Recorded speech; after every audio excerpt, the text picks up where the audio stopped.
Hello hello. चलिए बच्चों शुरू करें। So very good evening to all of you.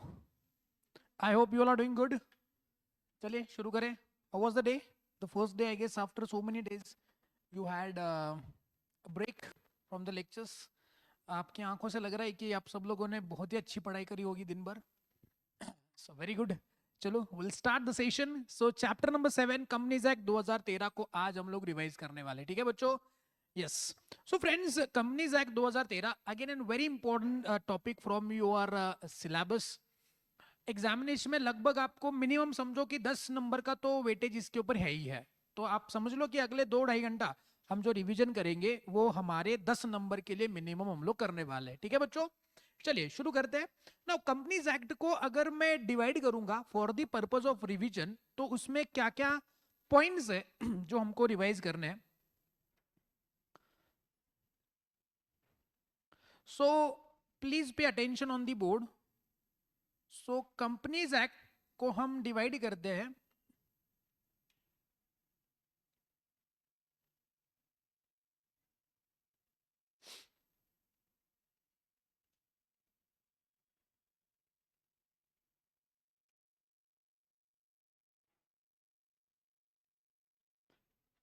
तो पहले तो कुछ बेसिक बातें हैं।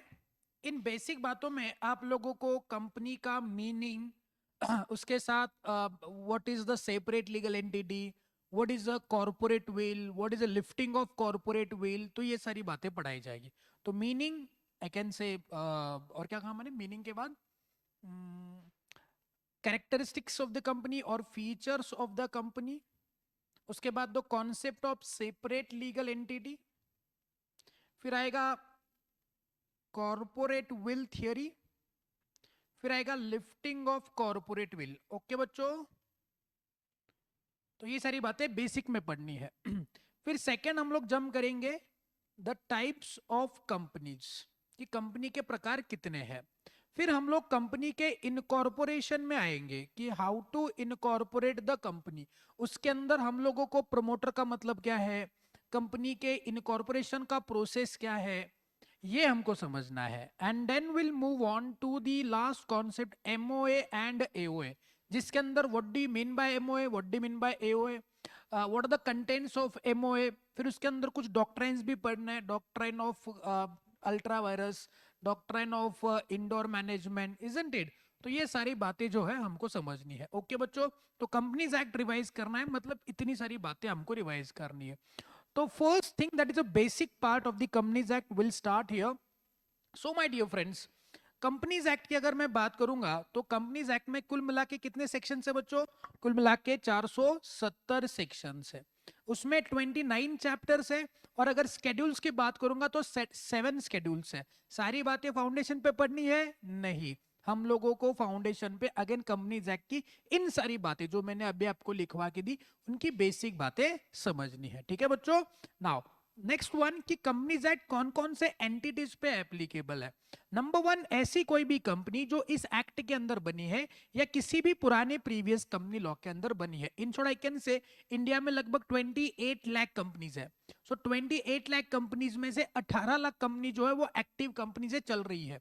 लेकिन जब मैं 28 लाख रजिस्टर्ड कंपनीज की बात करता हूं तो सारी की सारी कंपनीज पे आज कंपनीज एक्ट 2013 एप्लीकेबल होगा। Even if those companies are incorporated in 1913, 1956 और either of the previous company laws, तो आज आप लोगों को कंपनीज एक्ट 2013 ही फॉलो करना होगा। जैसे टाटा मोटर्स लिमिटेड आज फॉर्म्ड इन 1965, तो उसको कंपनीज एक्ट 2013 ही फॉलो करना होगा। Tata Motors, sorry, Tata Motors 1945 में इनकॉर्पोरेटेड है। रिलायंस इंडस्ट्रीज 1965, तो उसको भी क्या करना होगा? कंपनीज एक्ट 2013 ही फॉलो करना होगा। तो आप चाहे जब भी इनकॉर्पोरेट हुए हो, आप लोगों को आज कंपनीज एक्ट 2013 ही फॉलो करना होगा। उसके बाद इंश्योरेंस कंपनीज पे अप्लाई करेगा, बैंकिंग कंपनीज पे अप्लाई करेगा, इलेक्ट्रिसिटी कंपनीज पे अप्लाई करेगा, या फिर ऐसी कोई भी कंपनी जो स्पेशल एक्ट के अंदर बनी है, या ऐसी कोई बॉडी कॉर्पोरेट जो टाइम बिंग इनकॉर्पोरेट हुई है जिस पे सेंट्रल गवर्नमेंट चाहे तो उस पे अप्लाई करवा सकता है। Now insurance company, banking company, electricity company, इनका अपने स्पेसिफिक सगे वाले एक्ट भी है, जैसे इंश्योरेंस एक्ट हो गया, या बैंकिंग रेगुलेशन एक्ट हो गए, या फिर इलेक्ट्रिसिटी एक्ट हो गया। तो इन पे कंपनीज एक्ट कैसे अप्लाई करेगा? एग्जाम्पल के तौर पे कंपनीज एक्ट में शेड्यूल 3 में आपको कंपनीज के फिनेंशियल स्टेटमेंट कैसे प्रिपेयर करते हैं इसका फॉर्मेट दिया हुआ है, जैसे कि बैलेंस शीट कैसे बनाते हैं, P&L कैसे बनाते हैं। लेकिन बच्चों अगर बैंकिंग कंपनी की बात करेंगे तो बैंकिंग रेगुलेशन एक्ट में भी आपको बैंक्स का फाइनेंशियल स्टेटमेंट का फॉर्मेट दिया हुआ है। तो बैंक्स हमारा यानी कि बैंकिंग रेगुलेशन एक्ट का फॉर्मेट फॉलो करेंगे या कंपनीज एक्ट का फॉर्मेट फॉलो करेंगे, तो basically they will follow the banking regulation act. तो any inconsistency between companies act and their relative respective acts they will follow their respective acts. अगर उन act में कुछ नहीं लिखा है तो वो कंपनीज एक्ट में आके कंपनीज एक्ट के प्रोविजंस को फॉलो करेंगे। लास्ट वन बोला ऐसी कोई भी बॉडी कॉर्पोरेट, जैसे कि लिमिटेड लायबिलिटी पार्टनरशिप एक बॉडी कॉर्पोरेट है, तो उस पे भी कंपनीज एक्ट अप्लाई हो सकता है अगर अगर सेंट्रल गवर्नमेंट चाहे तो। ठीक है बच्चों, तो ये रही applicability of what the companies act. आगे बढ़ सकते हैं, चलिए next one. Now what is the meaning of the company? तो कंपनी आर्टिफिशियल पर्सन है, ये क्रिएटेड बाय लॉ है, इनकॉर्पोरेटेड एसोसिएशन है, आर्टिफिशियल पर्सन है, सेपरेट लीगल एंटिटी है, परपेचुअल सक्सेशन है जिसके पास कॉमन सील वगैरह होता है। ये प्रोफेसर हैने पाटिल हमको बताते हैं, हाँ कि ना?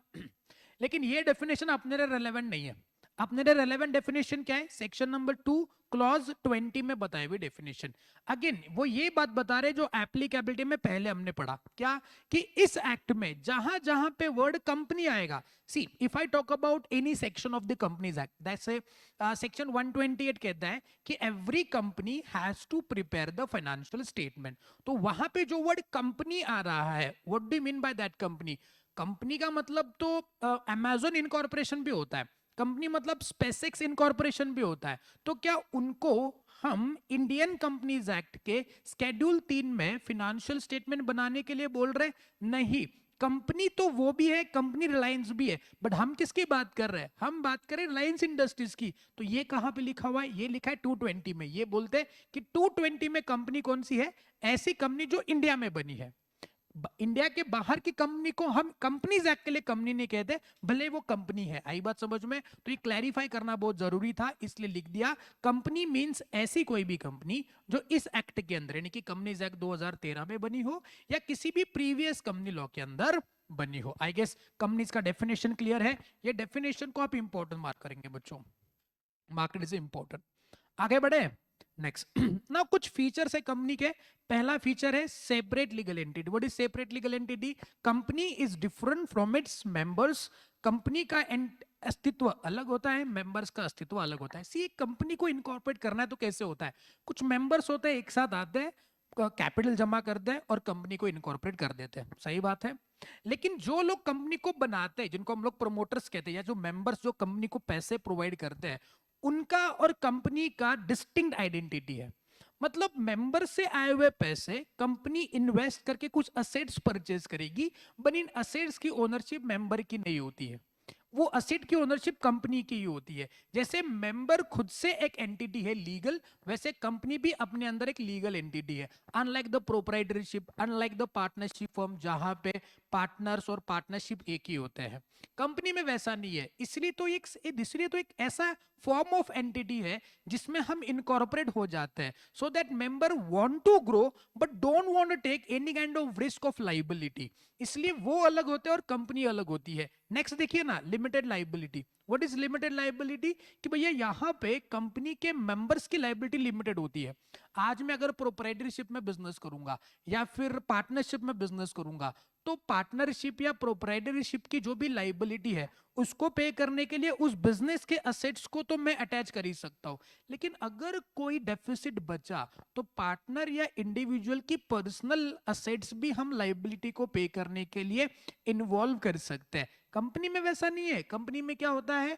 कंपनी में कंपनी की लाइबिलिटी पे करने के लिए कंपनी के असेट्स ही यूज किए जाएंगे, मेंबर्स की पर्सनल असेट्स अटैच की नहीं जा सकती। इसको बोलते हैं limited liability of a members. तो separate legal entity and limited liability, ये दो ऐसे फीचर्स है कंपनी के जिसको देख करके लोग कंपनी फॉर्म ऑफ ऑर्गेनाइजेशन में एंटर करते हैं। बेसिकली बात है ना बच्चों, सी आज अगर मैं प्रोप्राइटर हूं या पार्टनरशिप फर्म हूं और मुझको ग्रो करना है, तो ये ग्रो करने में रिस्क है रे, सपोज मैं अपने ईपीए को बड़े वर्ल्ड वाइड लेके जाना चाहता हूँ, मैं सीपीए वगैरह ये सारे क्लासेस उसमें इन्वॉल्व करना चाहता हूँ, तो पॉसिबिलिटी कि there is a higher level of risk, कि फैकल्टीज कैसे होंगे, स्टूडेंट्स का रिस्पॉन्स कैसा आएगा, ये बड़ा रिस्क है। But still I want to grow. But इस रिस्क को लेने में प्रॉब्लम क्या है, अगर मैं यही पार्टनरशिप में कंटिन्यू करूंगा तो लाइबिलिटी, अगर मैंने कोई लोन उठाया है तो लोन उठा के मैं पे नहीं कर पाया, तो मेरे जो मैं जो जिस कार में आता हूँ, मैं जिस घर में रहता हूँ, मैं तो फकीर हो जाऊंगा रे। तो ये रिस्क को नहीं उठाना चाहता हूँ, still I want to grow, तो what I will do, I will make a company जिसमें ग्रो कर लिया तो फायदा ही फायदा है, बल्ले ही बल्ले। भाई ग्रो नहीं किया तो भाई कोई चिंता नहीं है, कंपनी के एसेट को बेच दो, मेरे एसेट तो वैसे के वैसे है। मतलब ये विन विन सिचुएशन हो जाता है किसी भी मेंबर्स के लिए जो कंपनी फॉर्म ऑफ ऑर्गेनाइजेशन बनाता है। ये दो फीचर्स है जो उसको बड़ा अच्छा तरीके से आपको समझाएंगे। आई बात समझ में? नेक्स्ट फीचर है perpetual succession. What do you mean this? जैसे मान लो मैंने कोई कंपनी बना दी, मैं आज कंपनी बनाऊंगा, उसके अंदर बिजनेस करूंगा, उसके अंदर बड़े कॉन्ट्रैक्ट्स बनाऊंगा, असेट्स लाइबिलिटी सब बनाऊंगा, प्रॉपर्टीज बनाऊंगा कंपनी के नाम पे। मैं जाने के बाद कंपनी बंद नहीं होती है, प्रोप्राइटरशिप पार्टनरशिप बंद हो जाती है। बट मैं जाने के बाद कंपनी बंद नहीं होती है, कंपनी चलती रहती है, इजंट इट? तो जो भी मेरे नॉमिनीज होंगे वो उस कंपनी को चलाएंगे, या नॉमिनीज नहीं भी होंगे तो जो एग्जिस्टिंग मेंबर्स है वो कंपनी को लेके आगे बढ़ेंगे। तो कंपनी का एग्जिस्टेंस किसी भी मेंबर के आने जाने डेथ पे अफेक्ट नहीं होता है। देखिए जो लोग कंपनी को बना रहे हैं, जैसे कि रिलायंस को धीरू भाई अंबानी जी ने बनाया, टाटा मोटर्स को रतन टाटा जी ने बनाया, वो आज दुनिया में नहीं है लेकिन फिर भी कंपनी चल रही है ना। द आंसर इज यस, उसको बोलते हैं perpetual succession. And last one, artificial judicial person. What is artificial? Because it is not a natural person. What is judicial? ये लीगल तरीके से बना हुआ है, इसलिए उसको बोलते हैं आर्टिफिशियल जुडिशियल। और ये पर्सन है, ये इंडिविजुअल है नहीं, ये क्या है, एक पर्सन है जो लॉ के नजरिए में एक ऐसा एंटिटी है जो खुद के नाम पे कॉन्ट्रैक्ट कर सकता है, खुद के नाम पे किसी के ऊपर केस ठोक सकता है, उसके नाम पे कोई केस ठोक सकता है, लाइबिलिटी इनकर कर सकता है, असेट ओन कर सकता है, डिस्पोज कर सकता है, जैसे हम कर सकते हैं वैसे कंपनी करेगा। Yes, company is artificial person and it is run by the human beings only. जैसे कि कंपनी को चलाने के लिए डायरेक्टर्स और कंपनी के मेंबर्स दोनों होते हैं, लेकिन फिर भी कंपनी का कॉन्ट्रैक्ट क्या होता है, कंपनी के नाम पे ही होता है, कंपनी का कामकाज कंपनी के नाम पे ही होता है। Artificial judicial person, separate legal entity, limited liability and perpetual successions. I guess features of the company is absolutely clear. इसके अंदर separate legal entity, limited liability, इन दो फीचर्स को आप इंपॉर्टेंट मार्क करेंगे। Now friends, separate legal entity concept को define करने के लिए अपने पास एक केस लॉ है, याद है आपको? क्या क्या केस लॉ का नाम है बच्चों? कहा गया, हाँ सॉरी इधर है। केस स्टडी का नाम है Macaura versus northern assurance company limited. Okay, क्या हुआ था? मैक्योरा, ओके, एक टिम्बर मर्चेंट है, उसने एक कंपनी बनाई है जिसके अंदर वन एक्सेप्ट वन सारे शेयर्स उसी के पास है। तो what happen, he took the insurance policy on the timber. But insurance policy किसके नाम पे लेना चाहिए? कंपनी के नाम पे, बिकॉज टिम्बर का स्टॉक किसके नाम पे होता है बच्चों? कंपनी के नाम पे होता है ना। तो what he did, he took a insurance policy in his own name. बाद में वही हुआ जो नहीं होना चाहिए था। व्हाट हैपन कि आग लग गई, और जैसे आपके अरमान जल के खाक हो जाते हैं कभी कभी, वैसे पूरा टिम्बर जल के खाक हो गया, हाँ कि ना? अभी आप तो इंश्योरेंस क्लेम कर ही नहीं सकते बिकॉज अरमानों का कोई इंश्योरेंस नहीं होता है, हाँ कि ना? अरमानों का इंश्योरेंस अपना खुद का दिमाग होता है कि हम जितना अपने दिमाग पे काबू पाएंगे उतना अपने अरमानों को जल के खाक होने का चांसेस कम है। क्या बोला है ना मैंने यार, जबरदस्त बोला यार। पता नहीं मतलब कैसे आ जाता है, लेकिन कभी कभी हो जाता है इससे। हाँ बेटा। जरूरत आन पड़ने पे तेरे को है ना इसकी बहुत याद आने वाली है। हाँ, सॉरी। अच्छा सुनो, जोक से पार्ट भर में क्या बात कर रहा था? हाँ, आ, आपका टिम्बर का स्टॉप जल के खाक हो गया। What he did, he applied for the insurance claim. But company ने इंश्योरेंस क्लेम दिया क्या? नॉर्दर्न अश्योरेंस कंपनी ने नहीं। क्यों? बिकॉज कंपनी ने कहा कि इंश्योरेंस पॉलिसी कंपनी के नाम पे है ही नहीं। अगर पॉलिसी इंश्योरेंस पॉलिसी अगर कंपनी के नाम पे नहीं है तो हम क्लेम नहीं दे सकते। मैक्योरा बोल रहे नहीं, मैं और कंपनी तो एक ही है, नहीं, सेपरेट लीगल एंटिटी। आई बात समझ में? इस केस को भी इंपॉर्टेंट मार्क करेंगे बच्चों, मार्केट से important.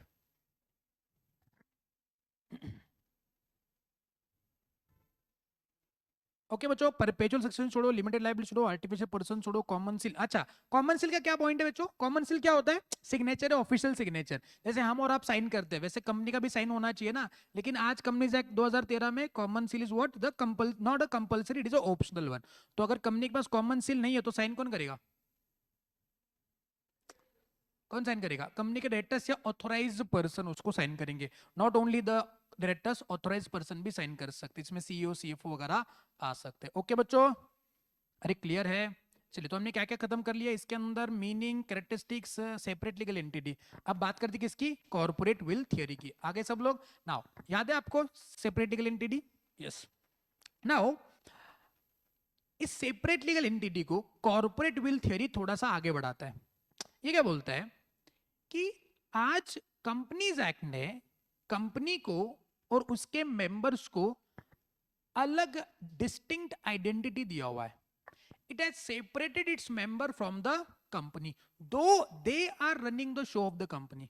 Directors, members are the human beings who are operating the company, taking the decisions in the name of company. But Companies Act बोलता है कि कंपनी अलग है और ये लोग अलग है। हाँ कि ना बच्चों? इसको बोलते हैं corporate legal, sorry corporate will. देखिए, corporate will refers to legal concept where a company is identified as a separated from its member. Okay, जो भी हाईलाइट करो सब इंपॉर्टेंट है बच्चों, ठीक है, जिसको आप रिवाइज करके जाएंगे। It refers to the companies are shielded from the liability connected to companies action. Company की लाइबिलिटी के लिए कौन लायबल है? कंपनी खुद लायबल है। कंपनी ने अगर डेट इनकर कर लिए, कोई लॉ कॉन्ट्राविन कर लिया, तो कॉर्पोरेट वेल बोलता है कि मेंबर जो है वो उसके लिए लायबल नहीं है। कौन लायबल है बच्चों? कंपनी खुद लायबल है। हाँ कि ना? उसके लिए एक जबरदस्त केस हुआ था, सलमान वर्सेस सलमान, याद है आपको? हाँ वही, जो भी है स्पेलिंग यही लिखने का like. Okay, Salman versus Salman. क्या हुआ था केस में, कोई बताएगा? सलमान नाम का एक सोल प्रोप्राइटर है जो बूट मैन्युफैक्चरिंग कर रहा था। व्हाट ही डिड, उसने अपनी एक कंपनी बना दी। कंपनी में अपने सारे एसेट्स ट्रांसफर कर लिए। कुछ लगभग 38,782 पाउंड्स का परचेज कंसिडरेशन फिक्स हुआ। और उसको उसने कैसे सेटल किया बच्चों? 20,000 के शेयर्स लिए, 1 पाउंड के एक सिक्योर्ड डिबेंचर उसके खुद के नाम पे इशू करवा लिए। और बाकी का बचा हुआ जो है वो उसने बैलेंस ले लिया, बैलेंस इन कैश। और जो शेयर्स है उसकी बीवी, उसकी बेटी और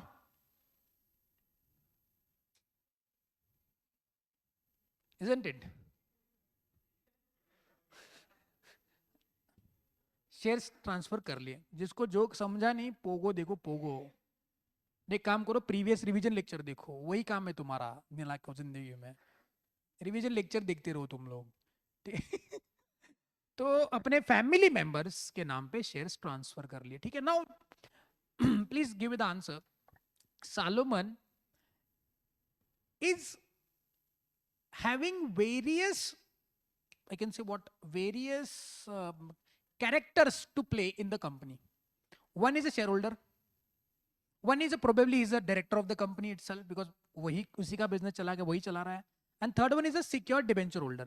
तो can he enjoy 3 distinct characters in one company? और तीनों के तीनों कंपनी से अलग है। Are you sure? चलिए, सो फिर कंपनी आगे चली और कंपनी घाटे का सौदा, मतलब कंपनी घाटे में चली गई। फिर कंपनी के एसेट बेच करके लाइबिलिटी पे करने की नौबत आ गई। तो कुछ अनसिक्योर्ड क्रेडिटर, ट्रेड क्रेडिटर्स जो होते हैं ना, मतलब जो सामान खरीदी किया हम उधार पे वगैरह, ये हो गया। फिर कंपनी जब लिक्विडेशन में चली गई तो कंपनी के एसेट से कुछ ज्यादा रिकवरी नहीं हुआ, लगभग कुछ 6,000 6,500 रुपए जो है वो रिकवर हुए। अब जो अनसिक्योर्ड क्रेडिटर है उनका क्या कहना है कि सर हमको पहले पे करो, बिकॉज हम कंपनी के जेन्युइन क्रेडिटर्स है, ना कि सालोमन। क्योंकि Salomon as a secured debenture holder he becomes the creditor for the company. What he did, he ask for the payment, because मैं सिक्योर्ड हूं तो कंपनी के एसेट पे मेरा पहला क्या आता है, अधिकार आता है। हाँ के ना बच्चों? तो पहले मुझको पे करो। लेकिन अनसिक्योर्ड ट्रेड क्रेडिटर्स का क्या कहना है कि हम एक्चुअली जेन्युइन क्रेडिटर्स हैं, हमको पहले पे करो। तो यू टेल मी, पहले अनसिक्योर्ड ट्रेड क्रेडिटर्स को पे करना चाहिए कि Salomon as a secured debenture holder pay करना चाहिए? सालोमन को पे करना चाहिए। क्यों? Because Salomon even if he is the member, even if he is the director, but as a secured debenture holder he stands as the creditor for the company. Company is alag and member is alag.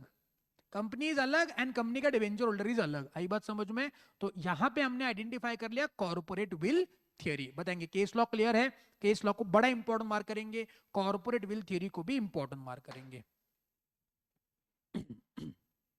Okay बच्चों? Okay बच्चों, लेकिन कहानी में थोड़ा twist है। कहानी ये कहती है कि क्या कुछ लोग इस corporate separate legal entity concept का गलत इस्तेमाल कर सकते हैं। सी, मुझको कोई फ्रॉड करना है तो what I do, I will form a company, make the fraud in the name of the company and I will be shielded. हाँ कि ना? जब भी जैसे फॉर एग्जांपल मान लो मैंने 10,000 करोड़ का लोन लेना है, तो what I do, I will form the company, कुछ सालों के लिए कंपनी चलाऊंगा, बहुत अच्छी तरीके से चलाऊंगा, लोगों को लगेगा वाह क्या जबरदस्त कंपनी है कि नहीं? तो उसका फाइनेंशियल स्टेटमेंट, प्रॉफिट भी सब जबरदस्त है, नेटवर्थ वगैरह भारी चल रहा है। तो मैं जाके लेके चला गया उसको बैंक के पास, बैंक को बोला देख मेरी कंपनी कितनी अच्छी है, बैंक भी तौबा तौबा बोले क्या कंपनी है। मैंने बोला 10,000 करोड़ का लोन चाहिए मेरे को एक्सपैंड करने का है। तो बैंक ने मुझको लोन दिया on the base of the financial statement. मैंने 10,000 करोड़ का लोन लिया और रफू चक्कर डायरेक्ट लंदन। अरे हाँ कि ना? मैंने कंपनी में कोई पैसे वैसे नहीं दिए, वो किसी न किसी अरेंजमेंट करके कॉम्प्लेक्स ट्रांजैक्शन करके वो पैसे अपने खुद के नाम पे ले लिए, खुद के नाम पे प्रॉपर्टी मैंशंस वगैरह सब ले लिए मैंने लंदन में, इजंट इट? फिर बैंक पैसे मांगने के लिए आए मेरे पास, मेरे को कॉल कर रही, अरे आपने लोन लिया था। मैंने बोला मैंने कितना लोन लियो, लोन तो किसने लिया हुआ है? कंपनी ने लिया हुआ। आप कंपनी से रिकवर करो भाई, कंपनी मतलब तुम ही तो हो, तुम मेंबर हो और तुम ही डायरेक्टर हो। तुमने मोहित सर का क्लास और रिवीजन क्लास नहीं देखा हुआ है? उसमें उन्होंने क्या समझाया था? Company is separate, members are separate, unsecured debenture Salomon versus Salomon, कुछ याद है कि नहीं है? वो खुद डिबेंचर होल्डर भी था लेकिन खुद कंपनी से पैसे लेके चला गया था। मैंने तो तुमसे थोड़ी ना पैसे लिए, कंपनी ने पैसे लिए हुए। अब कंपनी ने क्या क्या किया वो तुम देख लो भाई। यू टेल मी, क्या मैं ऐसा कर सकता हूँ? ऐसे केसेस हुए। कोई सिमिलर साउंड कर रहा है क्या केस लो? हाँ चलो ठीक है, नाम नहीं लेते उनका। तो बताएंगे मुझको क्या ऐसा सिमिलर केस हो सकता है? हो सकता है कि नहीं हो सकता है? मैं पैसे लेके भाग सकता हूँ नहीं भाग सकता हूँ? तो ऐसा तो हर कोई करेगा। तो बताओ कंपनी का नाम बदनाम होगा नहीं होगा? तो कंपनी से एक बोल रहा है कि कंपनी का नाम बदनाम होने से मैं रोक दूंगा, मैं साला उन लोगों को पकड़ूंगा जो इस कॉर्पोरेट लीगल एंटिटी का इस्तेमाल गलत तरीके से कर रहे हैं। क्योंकि देखिए जेन्युइन कॉज में अगर मैं रेगुलर 10,000 करोड़ का लोन लेता हूं, कंपनी में इन्वेस्ट करता हूं, लेकिन ऑपरेशनल लॉसेस हो जाते हैं ड्यू टू एनी रीजंस, तो क्या मैं लायबल हूं? ये जेन्युइन केस है, मैं कुछ नहीं कर सकता, मैंने सही सही पैसे इस्तेमाल किया। ऑडिट रिपोर्ट देखो भाई, तुमको पता चल जाएगा। तो मैंने जेन्युइन केस में कंपनी को चलाया, लॉस हो गया, इसमें मेरी लायबिलिटी नहीं है। तो ये लोग बचने चाहिए ना जो जेन्युइनली काम कर रहे हैं। लेकिन यहाँ पे जो नॉन जेन्युइन लोग हैं, तो उन लोगों ने तो ये कांड कर लिया, उनको पकड़ना चाहिए नहीं पकड़ना चाहिए? कंपनी से बोलता है अगर मेरे को कोई केस नजर आ गया जिसमें कंपनी के मेंबर्स ने या डायरेक्टर्स ने कंपनी बना करके जो खुद फ्रॉड करना चाहते थे वो कंपनी के नाम पे कर लिया, तो भैया मैं उनको पकड़ूंगा। उनके बीच में जो थिन लेयर ऑफ क्लोथ है जिसको हम लोग पर्दा कहते हैं, उस पर्दे को उठाऊंगा और देखूंगा कि कौन है जो ये कंपनी के नाम पे गलत सलत काम, फ्रॉडुलेंट एक्टिविटी कर रहे हैं, और उनको पेनलाइज करूंगा, ना कि कंपनी को पेनलाइज करूंगा। सी, आज उन लोगों को पकड़ने का क्या मकसद है? क्योंकि कंपनी में वो नहीं है, कंपनी में बाकी क्रेडिटर्स भी है, कंपनी में बाकी मेंबर्स भी है। अगर हम लोग कंपनी को पेनलाइज करेंगे, कंपनी का घाटा करवाएंगे, कंपनी के एसेट बेचेंगे, तो ये बाकी कनेक्टेड लोगों का नुकसान होगा, ये तो बच जाएगा। तो इसीलिए कंपनीज एक्ट कहता है कि कंपनीज एक्ट कहता है कि पर्दा नशी को बेपर्दा ना कर दूं। तो कंपनीज एक्ट मेरा नाम नहीं, सही बात है, मतलब कंपनी और मेंबर के बीच में जो पर्दा है उस पर्दे को मैं हटा दूंगा, बेपर्दा कर दूंगा, सही बात है। तो यहां पे इस कॉन्सेप्ट को हम कहते हैं क्या बोलो? Lifting of corporate veil. तो कॉर्पोरेट विल को लिफ्ट करने का मतलब क्या होता है? That I want to look behind the legal person, I will disregard the corporate entity by paying regards and face who are the persons who are liable. Please highlight करना इन points को, examination में यही words आने चाहिए। Okay बच्चों? अच्छा, हर एक केस में कॉर्पोरेट विल लिफ्ट करते हैं क्या? ना ना, कॉर्पोरेट विल को लिफ्ट करने के कुछ तरीके होते हैं बच्चों, please pay attention. Corporate will, इसको अगर मुझको लिफ्ट करना है तो दो तरीके से कर सकते हैं। कंपनीज एक्ट में कुछ बातें बताई है जिसके अंदर कॉर्पोरेट विल लिफ्ट हो सकता है, और कुछ जुडिशियल केसेस हुए हैं। ओके बच्चों? कंपनीज एक्ट में कुछ सेक्शन है, section number 3A, section number 7, sub section 7, जो आपके सिलेबस में नहीं है, जो इंटर में पढ़ेंगे हम लोग, कि इन सेक्शंस के अंदर स्पेसिफिकली हमको दिखेगा कि ये कॉर्पोरेट विल लिफ्ट करने वाला थ्योरी है। लेकिन फाउंडेशन पे ये जुडिशियल केसेस बताए हुए जहां पे ऑलरेडी कुछ लैंडमार्क केसेस हुए हैं और उन केसेस में कॉर्पोरेट विल को लिफ्ट ऑलरेडी किया हुआ है। ऐसे सिमिलर केसेस अगर हुए या उससे मिलते जुलते केसेस हुए तो इन केसेस का सहारा लेके कॉर्पोरेट विल को लिफ्ट किया जा सकता है। ठीक है बच्चों, तो वो कौन कौन से केसेस है देखिए। पहला case, to determine what the character of the company. Okay बच्चों, कि कंपनी है वो एनिमी कंपनी है कि फ्रेंड कंपनी है, उसको ढूंढने के लिए मैं कॉर्पोरेट विल को लिफ्ट कर सकता हूं। केस स्टडी का नाम क्या है? Daimler company limited versus continental tyre and rubber company limited. Case laws are really very important, ठीक है बच्चों, क्योंकि उसमें जो केस बेस्ड क्वेश्चन आ सकते हैं वो उन्हीं केस स्टडीज के फैक्ट्स को लेकर के एक अलग प्रकार का केस बना करके आपको सवाल पूछ सकते हैं। तो आपको इन केसेस के फैक्ट्स को जानना बहुत जरूरी है और उसके कंक्लूजन को जानना बहुत जरूरी है। ठीक है बच्चों, तो क्या हुआ था केस में बच्चों? कुछ नहीं हुआ, यूं है कि यहां पे है जर्मनी और यहां पे है UK. Please pay attention online students, आप भी जरा ध्यान से देखिएगा। यूके और जर्मनी, हुआ क्या है कि यूके में एक कंपनी है for example A limited. Germany के जो मेंबर्स है, कुछ लोग हैं, उन्होंने उठ करके यूके में एक दूसरी कंपनी बनाई जिसका नाम है बी लिमिटेड। ठीक है, नाउ ए लिमिटेड और बी लिमिटेड के बीच में ट्रांजैक्शंस हुए हैं क्योंकि वो दोनों कंपनी यूके में इनकॉर्पोरेटेड है। अब हुआ यूं है कि इस कंपनी और इस कंपनी के बीच में ट्रांजैक्शन हुआ है। तो नाउ व्हाट हैपन कि ए लिमिटेड को इस कंपनी ने कुछ टायर्स बेचे हुए और कहा कि भैया हमारे पैसे हमको वापस दे दो, क्योंकि वो कंपनी के डेटर्स बन चुके हैं।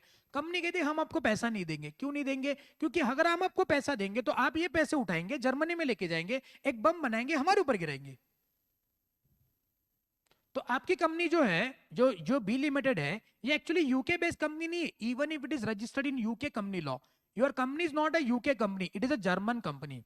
बी लिमिटेड बोला ऐसा क्यों? क्योंकि तुम्हारे सारे डायरेक्टर्स और सारे मेंबर जर्मनी के हैं। तो तुम्हारे कैरेक्टर को समझने के लिए मैं तुम्हारे और तुम्हारे मेंबर्स के बीच में जो पर्दा है उसको उठाऊंगा और देखूंगा कि तुम कौन सी कंपनी हो, तुम्हारा कैरेक्टर क्या है। तो तुम्हारा कैरेक्टर है जर्मन वाली कंपनी, इसलिए आप और हम जो है वो एनिमी कंपनीज है, क्योंकि वर्ल्ड वॉर 2 में यूके और जर्मनी दोनों एनिमी कंट्रीज हुआ करते थे। और कॉन्ट्रैक्ट एक्ट क्या कहता है कि एनिमी के साथ, अलाइन एनिमी के साथ कोई कॉन्ट्रैक्ट करते नहीं है, एग्जिस्टिंग कॉन्ट्रैक्ट को होल्ड पे रखते हैं। तो बताएंगे इस केस में क्या ए ने बी को पैसे देने हैं? The answer is no. What is the character of B limited? It is a friend company और enemy company? It is a enemy company. When I will got to know, जब मैंने बी लिमिटेड और Germany की company के बीच में जो पर्दा है उसको उठाया और देख लिया। ऐसे सिमिलर केसेस आपके सामने एग्जामिनेशन में आ सकते हैं। Will you be able to tackle this case laws? Are you sure? केसर का नाम बताएंगे? Daimler company limited versus continental tyre and rubber company limited. जेप लगा, आगे बढ़ सकते हैं। चलिए केस लॉ को इंपॉर्टेंट मार्क करेंगे। नेक्स्ट आता है जो आपका चाहता है to protect the revenue and taxes. Case law का नाम क्या है बच्चों? Re sir Dinshaw Maneckji, Petit नवे, पेटिट पेटिट। ओके, तो what has happen, what has happen कि सीन कुछ ऐसा हुआ है कि एक बंदा है जिसका नाम है दिनशॉ मेनिक जी पेटिट। इनके पास बहुत ज्यादा पैसा है, तो उनका एक इन्वेस्टमेंट था। इन्वेस्टमेंट से उन्होंने क्या कर लिया, कुछ इंटरेस्ट और कुछ डिविडेंड इनकम कमाए जिस पे लगता था tax. Now this person wants to ignore this tax, so for that purpose what he did, उन्होंने एक 4 कंपनीज बनाई private limited, A private limited, B private limited, C private limited and D private limited. और अपना पूरा investment इन 4 companies में कुछ इस प्रकार से ट्रांसफर किया कि इन रिस्पेक्टिव कंपनीज को आने वाला जो इंटरेस्ट और डिविडेंड इनकम है वो बिलो टैक्सेबल लिमिट रहे फॉर दीज 4 कंपनीज, क्योंकि पहले कंपनीज को भी बेसिक स्लैब मिलता था। एंड ये इंटरेस्ट और डिविडेंड दिनशॉ मेनिक जी पेटिट अपने नाम पे एक प्रिटेंडेड लोन, वर्ड याद रखना, प्रिटेंडेड लोन, यानी कि बस नाम का लोन करके ट्रांसफर करते थे। बताएंगे क्या हमने किसी से लोन लिया तो उस पे टैक्स लगता है क्या? The answer is no. तो लोन पे कोई टैक्स नहीं लग रहा है, कंपनी को भी टैक्स नहीं लग रहा है, तो जो उनके हाथ में पहले टैक्सेबल अमाउंट था वो अभी दिनशॉ मेनिक जी के नाम पे नॉन टैक्सेबल है। तो पूरा का पूरा इनकम जो है वो बिना टैक्स कट किए दिनशॉ मेनिक जी पेटिट के पास आता था। अच्छा, ये जो लोन देना, इंटरेस्ट कमाना, इन्वेस्टमेंट होल्ड करना, इनके अलावा इन 4 प्राइवेट कंपनीज में और कोई बिजनेस था भी नहीं। तो क्या आपको ये नहीं लगता है कि दिनशॉ मैनेक्जी पेटिट ने ये 4 कंपनीज बस इसी पर्पस के लिए बनाई है कि वो अपने इनकम को टैक्स से बचाए? The answer is yes. तो क्या यहाँ पे ये फ्रॉडुलेंट एक्टिविटी किया दिनशॉ मैनेक्जी पेटिट ने by using this concept of separate legal entity? तो बताएंगे क्या दिनशॉ मैनेक्जी पेटिट और ये 4 प्राइवेट कंपनीज के बीच में जो कॉर्पोरेट विल है उसको उठा करके ये इनकम वापस दिनशॉ जी के नाम पे टैक्सेबल करना चाहिए? तो वही किया है केस लॉ में। आई बात समझ में? तो ये होता है आपका second case law, that is Dinshaw Maneckji Petit to protect the revenue from taxes. अच्छा, इस केस लॉ में कोई वर्सेस बिर्सेस नहीं है, ऐसा क्यों? मतलब A versus B, C versus D, क्योंकि ये रीओपन्ड केस है। ओके, पहले केस हुआ था CIT versus Dinshaw Maneckji Petit, that is commissioner of income tax. फिर वो केस जो है दिनशॉ मैनेक्जी जीत गए। फिर कुछ नए फैक्ट सामने आने के बाद गवर्नमेंट ने उस केस को रीओपन किया और फिर दिनशॉ मैनेक्जी पेटिट हार गए। सही बात है? पक्का? आगे बढ़ेगा आप। नेक्स्ट आता है to avoid the legal obligation. Okay, case का नाम है workmen employed in associated rubber industry limited versus associated rubber industries limited, ARIL versus workmen of ARIL। क्या हुआ था बच्चों? एसोसिएटेड रबर इंडस्ट्रीज लिमिटेड नाम की एक कंपनी है। ओके, वो बहुत ज्यादा प्रॉफिट कमाती थी। प्रॉफिट कमा रहे तो एम्प्लॉइज क्या मांग रहे बच्चों? हमको बोनस दो, हाँ कि ना? तो company don't want to give this bonus. Bonus is a obligation, legal obligation, you have to pay to your employees. Company बोले हम बोनस नहीं देंगे। अब इसको करने के लिए what they did, they have to shift the profit. तो for that purpose what they did, they form one company called, मान लो ए लिमिटेड, जो उनकी सब्सिडरी कंपनी है, और अपना सारा रेवेन्यू उन्होंने क्या कर दिया? उस कंपनी के नाम पे ट्रांसफर कर दिया। तो प्रॉफिट यहां से हट करके यहां आ गया। अब बताओ एम्प्लॉय कौन सी कंपनी के है? इस कंपनी के। प्रॉफिट कहां पे दिख रहा है? इधर। इधर क्या दिख रहा है? लॉस। तो अगर जिस कंपनी का पे एम्प्लॉय हो उसके फाइनेंशियल स्टेटमेंट में लॉस दिखेगा, तो क्या उसके एम्प्लॉयज को बोनस देने की कोई रिक्वायरमेंट है? नहीं। But you tell me, whatever arrangement that they made just to make sure that we are showing the losses and the profit is of the else company. तो ये जो कंपनी है इसके मेंबर यही कंपनी है। तो ये दोनों के बीच में जो पर्दा है उसको उठा करके क्या ये प्रॉफिट वापस इस कंपनी के नाम पे शिफ्ट करना चाहिए?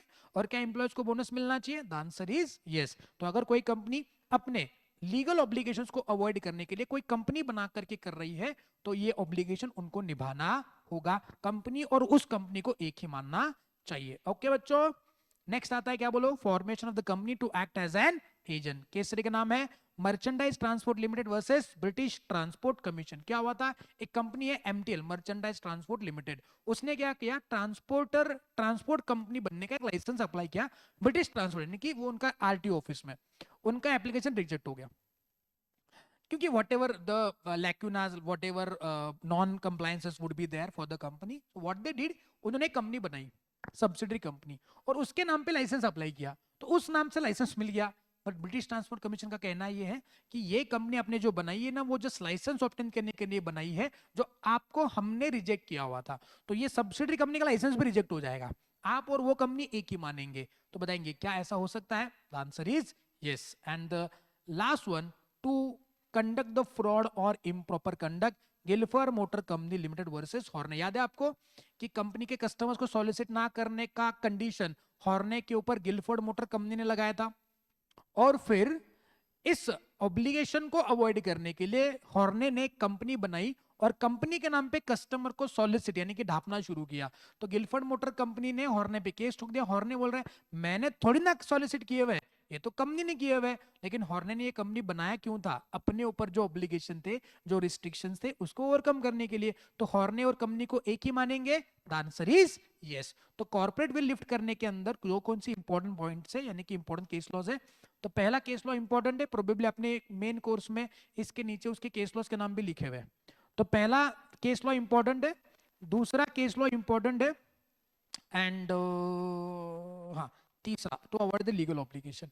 ये 3 केस लॉज आप रिवाइज करके जाएंगे। ओके बच्चों, तो यहाँ पे खत्म आपका क्या बोलो? That is lifting of corporate will and the basic part of your companies. एक 5 मिनट दे रहा हूं, शांति से गो थ्रू करिएगा और बताइएगा इसमें आपको कोई दिक्कत है तो वापस डिस्कस करेंगे।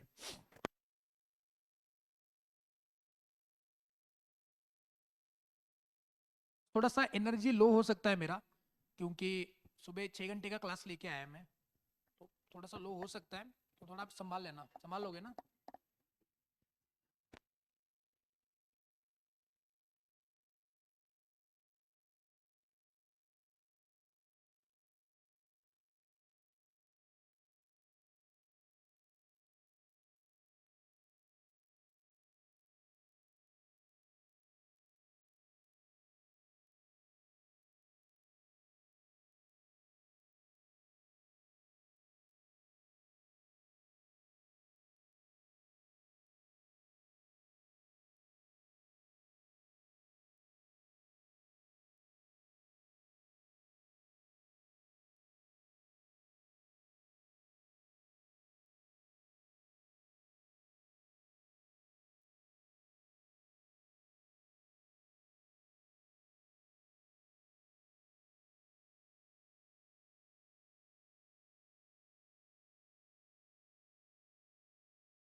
कुछ चाहिए बेटा?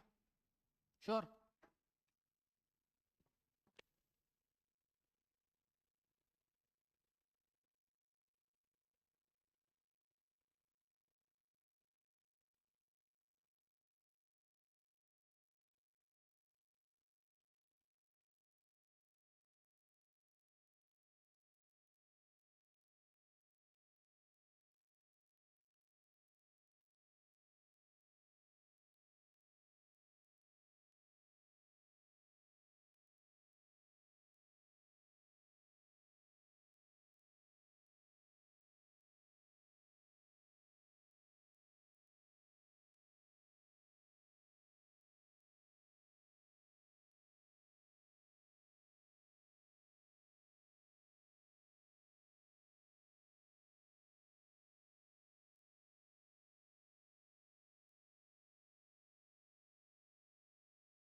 चलिए बच्चों आगे बढ़े। आई गेस कोई डाउट नहीं है। कुछ समझा हो तो डाउट भी आ सकते हैं। दूसरा अर्थ उसका है कि सब कुछ समझा हुआ है आपको। हाँ, कितना कॉन्फिडेंस देखा बच्चे की। यही कॉन्फिडेंस चाहिए मुझको मेरी जिंदगी में। यस, यही कॉन्फिडेंस की कमी है मेरे में। बाकी सब है मेरे पास। समझा सर, सब कुछ समझा सर, सब कुछ समझा सर। अब आगे बढ़ो। चलिए फ्रेंड्स, बात करते हैं क्लासिफिकेशंस ऑफ कंपनी, यानी कि टाइप्स ऑफ कंपनीज। मैं आपको बता दूं, इंडिया में बस दो ही प्रकार की कंपनीज है। एक है प्राइवेट कंपनी और एक है पब्लिक कंपनी। बाकी सारे इसके सब क्लासिफिकेशन है। जैसे वन पर्सन कंपनी, ओपीसी का ही प्रकार है। स्मॉल कंपनी, ओपीसी का ही प्रकार है। लिस्टेड कंपनी, पब्लिक कंपनी का प्रकार है। आई बात समझ में? या फिर डॉर्मन कंपनी, गवर्नमेंट कंपनी, ये बेसिकली प्राइवेट या पब्लिक ही होते हैं ना। आके ना बच्चों, तो पहले इन बेसिक पार्ट को खत्म करते हैं अंकित, और उसके बाद फिर आगे बढ़ेंगे, चलेगा? तो first company is what? The private company. Please pay attention, come to page number page number page number page number 31। Okay, private company में आना। ओके बच्चों, व्हाट इज प्राइवेट कंपनी? ऐसी कोई भी कंपनी जिसके पास मिनिमम पेड शेयर कैपिटल है which is as may be prescribe. बच्चों what is as may be prescribe? See, parliament law बनाता है और पार्लियामेंट गवर्नमेंट को एक पावर देता है कि आप चाहो तो अपने हिसाब से किसी पर्टिकुलर मैटर पे रूल्स बना सकते हो। जैसे कि इस केस में प्राइवेट कंपनी के पास कितना मिनिमम पेड अप कैपिटल होना चाहिए ये हम आपको नहीं बताएंगे, ये सरकार आपको टाइम टू टाइम बताती रहेगी। तो यहाँ पे जहां पर भी आपको किसी भी एक्ट में, नॉट ए कंपनीज एक्ट, एज में भी प्रिस्क्राइब्ड वर्ड नजर आया तो समझ लो ये रूल्स में बातें लिख करके आपको बताई जाएगी। आपको पढ़ने के टाइम पे प्रोविजन और रूल्स दोनों साथ में पढ़ने होंगे। ओके बच्चों, तो आज सरकार ने प्राइवेट कंपनीज के पेड अप कैपिटल पे कितना लिमिट सेट किया हुआ है? कोई लिमिट सेट नहीं किया, यानी कि 1 रुपए के साथ भी आप अपना प्राइवेट कंपनी बना सकते हो। सही बात है। हाँ, और उसके साथ साथ आर्टिकल्स में कुछ बातें होनी चाहिए। पहला पॉइंट क्या है? That they are restricting the right of members to transfer the shares. ये बड़ी कमाल का रिस्ट्रिक्शन है। अच्छा बताओ, ये रिस्ट्रिक्शन है कि प्रोहिबिशन है? रिस्ट्रिक्शन है, प्रोहिबिशन नहीं है। यानी कि आप ये मत कहना, ऑनलाइन बच्चों तुम भी समझो, अगर मेरे से पढ़ो मेरे से नहीं पढ़ो, एक बात जरूर याद रखना कि प्राइवेट कंपनी के मेंबर्स के पास उनके शेयर ट्रांसफर करने का अधिकार होता है। आप ये मत समझना कि प्राइवेट कंपनी के मेंबर्स अपने शेयर ट्रांसफर नहीं कर सकते, कर सकते हैं, बट वो थोड़ा कंडीशंस फॉलो करेंगे जो उनके आर्टिकल्स में लिखी हुई है। जैसे फॉर एग्जांपल रिया को बर्थडे, श्रुति के बर्थडे पार्टी पे जाना है, तो रिया ने अपने मम्मी से पूछा, मम्मी मैं श्रुति के बर्थडे पार्टी में जाऊं? हाँ बेटा जाओ, कोई चिंता नहीं, I am allowing you to go, but साथ घरात। मतलब mummy has allowed her to go to the birthday party, whether she has restricted, sorry, whether she has banned, prohibited, no, she has allowed but with some restrictions। बस यही है, isn't it? अभी श्रुति Bing Sindhi, उसका तो birthday party रात के 12 बजे ही शुरू होगा, लेकिन फिर भी साथ घर जाने का और देख के अरेंजमेंट देख के वापस आना है। बाकी केक भी कुछ खाने को आपको नहीं मिलेगा। ओके बेटा, चलिए आगे बढ़े। सॉरी फॉर दिस, केक बाद में अगले दिन पे दे देना उसको। कब होता है बर्थडे बेटा आपका? 14 अप्रैल पे, तो बहुत दूर है अभी। चलो ठीक है, उस टाइम पे तो अपना, अच्छा इंटर का बैच नहीं, हाँ इंटर का बैच शुरू हो जाएगा तब तक, तो तब हम बर्थडे सेलिब्रेट कर सकते, मतलब आप सेलिब्रेट करो, हमको केक खिलाओ। चलिए, सो हाँ मैं क्या, 14 बर्थडे में मेरी बहन का भी बर्थडे, मेरी सगी बहन है उसका भी बर्थडे है। यस, हाँ जी, मैं क्या बात कर रहा था अभी? हाँ, प्राइवेट कंपनी की बात कर रहा था। वैसे उनके मेंबर्स के right to transfer the share पे रिस्ट्रिक्शन है, प्रोहिबिशन नहीं है। मतलब आज प्राइवेट कंपनी के मेंबर्स आर्टिकल्स में ये लिख सकते हैं कि अगर आप अपने शेयर ट्रांसफर करना चाहते हो तो कुछ कंडीशंस कंप्लाई करो। जैसे अगर शेयर ट्रांसफर करना है तो आपको पहले एग्जिस्टिंग मेंबर्स का कंसेंट लेना होगा। मतलब इसको ट्रांसफर करना है, जैसे मैं स्वप्निल सर, स्वरूप सर, हम प्राइवेट कंपनी के मेंबर्स हैं, अगर मैं अपना ईपीए का शेयर ट्रांसफर करना चाहता हूं तो मैंने इन दोनों को पूछ करके ही करना है। मैंने उनको उसका चेहरा बताना है किसको ट्रांसफर करना है। मान लो मैंने पठान को बेचना है, तो मैं पठान का चेहरा देखो, इसको बेचू क्या? ये दोनों बोले नहीं नहीं हमको पसंद नहीं है, तो हमने हम अलाउ नहीं करते। ठीक है, तो this is how it can happen. आई बात समझ में? या फिर वो बोलेंगे नहीं नहीं तुमको अगर ट्रांसफर करना है ना, किसी आउटसाइडर को ट्रांसफर मत करना, हमको ही ट्रांसफर करो या फैमिली मेंबर्स को ट्रांसफर करो। क्यों? बिकॉज प्राइवेट कंपनी एक ट्रस्ट के अंदर बनती है। जब भी कोई प्राइवेट कंपनी बनाता है, usually family members, close relative, close friends, इस ग्रुप ऑफ पीपल के साथ बनती है। तो उन्होंने कुछ ट्रस्ट रख करके अपने आप में एक मेंबरशिप फॉर्म करी होगी, कंपनी फॉर्म करी होगी, और उनमें से कोई पर्सन छोड़ के जाएगा तो वो बॉन्डिंग नहीं रहेगा जो बॉन्डिंग वो पहले शेयर करते थे। जैसे हम तीनों में जो बॉन्डिंग है, अगर मैं चला गया, मेरे जगह पे कोई और आ गया, तो इन दोनों का बॉन्डिंग उतना नहीं रहेगा जितना मेरे साथ है। आई बात समझ में? तो इसलिए वो कहेंगे भैया किसी और को मेंबर बनाने से पहले एक बार हमको जरूर पूछ लेना। ये कंडीशंस है। तो आर्टिकल में, किसी भी कंपनी के आर्टिकल में अगर ये कंडीशन है तो उस कंपनी को प्राइवेट करार दिया जा सकता है। सही बात है। आप प्राइवेट हो इसलिए ये कंडीशन नहीं है, सुनो रे, ये कंडीशन है इसलिए प्राइवेट कंपनी बनोगे। क्या समझे बच्चों? Number 2, maximum number of members कितने होंगे बच्चों इनके? 200। मिनिमम कितने होंगे? मिनिमम कितने होंगे?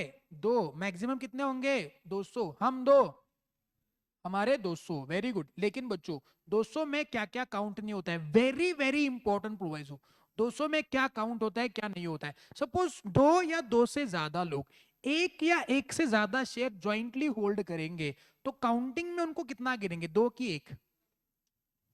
अरे श्योर, पक्का? जैसे अंकित और अंकित की गर्लफ्रेंड ने अगर किसी प्राइवेट कंपनी के एक शेयर को ज्वाइंटली होल्ड किया है तो अंकित और गर्लफ्रेंड को 1 गिनेंगे कि 2 गिनेंगे? अरे श्योर? कितना ब्लश करा देखा है, जब भी मैं नाम लेता हूं ना ये बड़ा ब्लश करता है, मतलब इतनी चमक उसके चेहरे पे कभी नहीं आती जब ये पॉइंट पे आती है। बड़ा कुछ नहीं, कोई चिंता नहीं, ठीक है। तो just for the sake of example, so के नो, यस, तो उनको 1 गिनेंगे, आई बात समझ में? अरे पक्का? सपोज अंकित और उसकी 2 गर्लफ्रेंड्स है और तीनों ने मिलके अगर मान लो एक शेयर होल्ड किया हुआ है, बताओ क्या कमाल का मैनेजमेंट है इसका, तीनों मिलके एक शेयर होल्ड करते, तो बताओ 3 गिनेंगे कि 1 गिनेंगे? अरे 3 गिनेंगे, 1 गिनेंगे? एक ही गिनेंगे। मान लो अंकित और उसकी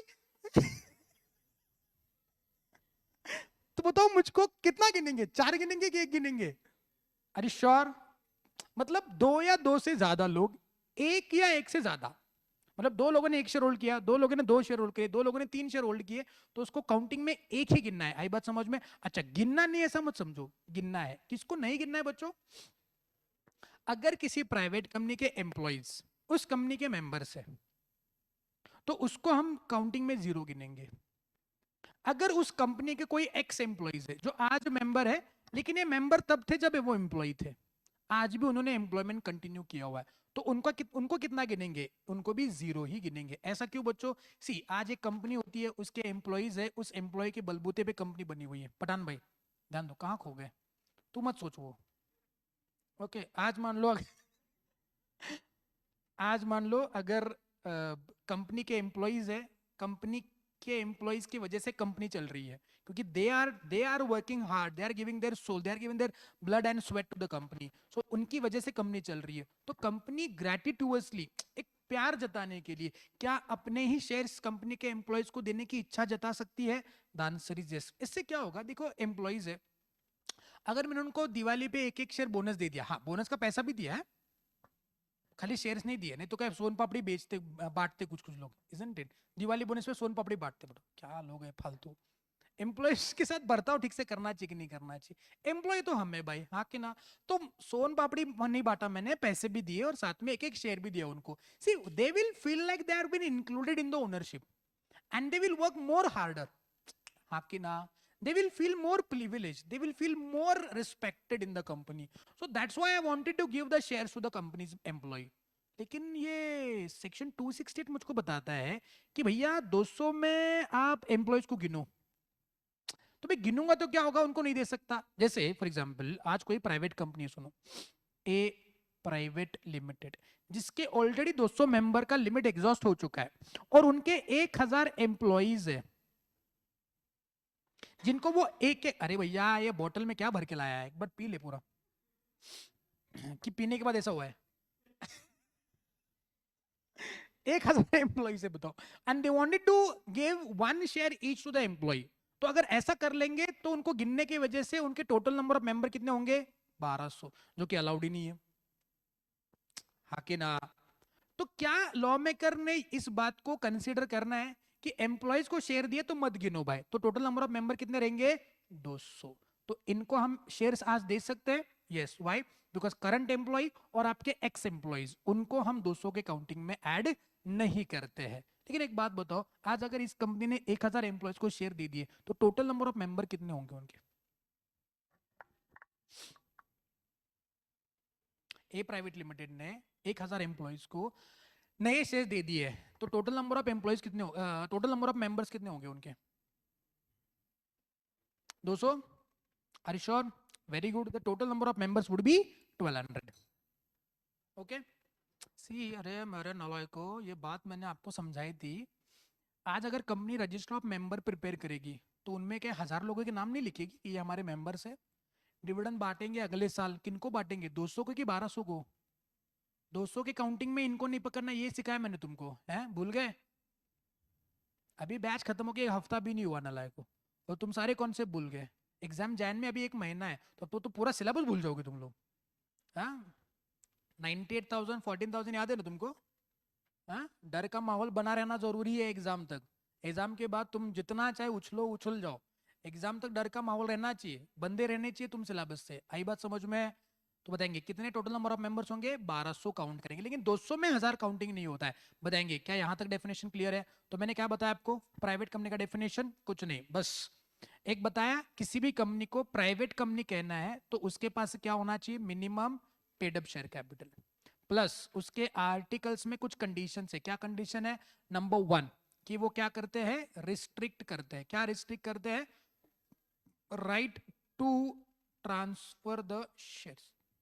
number 2, maximum number of members कितने रखते हैं, 200। लेकिन 200 में क्या क्राइटेरिया है, ज्वाइंट होल्डिंग है तो उसको एक गिनना है, और अगर एम्प्लॉइज है प्लस एक्स एम्प्लॉइज है जिन्होंने एम्प्लॉयमेंट के दौरान शेयर होल्ड किए थे, उनको आपको 0 काउंट करना है। तो मैं सवाल पूछूंगा, आज एक एम्प्लॉय है, वो मेंबर नहीं है, वो रिटायर हो गया, रिटायरमेंट के बाद उसने कंपनी के शेयर्स परचेज कर लिए, क्या उसको हम 200 के काउंटिंग में ऐड करेंगे?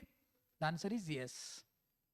रिया जी आज अगर मान लो कोई एम्प्लॉय है, ठीक है, उसने एम्प्लॉयमेंट के दौरान शेयर्स लिए हुए थे, वो रिटायर हो गया, उसने शेयर बेच दिए, वापस खरीदी कर लिए, अब उसको गिनेंगे नहीं गिनेंगे? उसको भी गिनेंगे, इजंट इट? क्योंकि उसने वो शेयर बेच दिए जो एम्प्लॉयमेंट के दौरान परचेज किए हुए थे। हाँ कि ना? देखो एक बार कमिटमेंट किया तो हमेशा के लिए होना चाहिए, तो उसको नहीं गिनेंगे, मतलब शेयर होल्डिंग का। तुम पहले कमिटमेंट करते हो, फिर छोड़ के जाते हो, फिर वापस आना चाहते हो,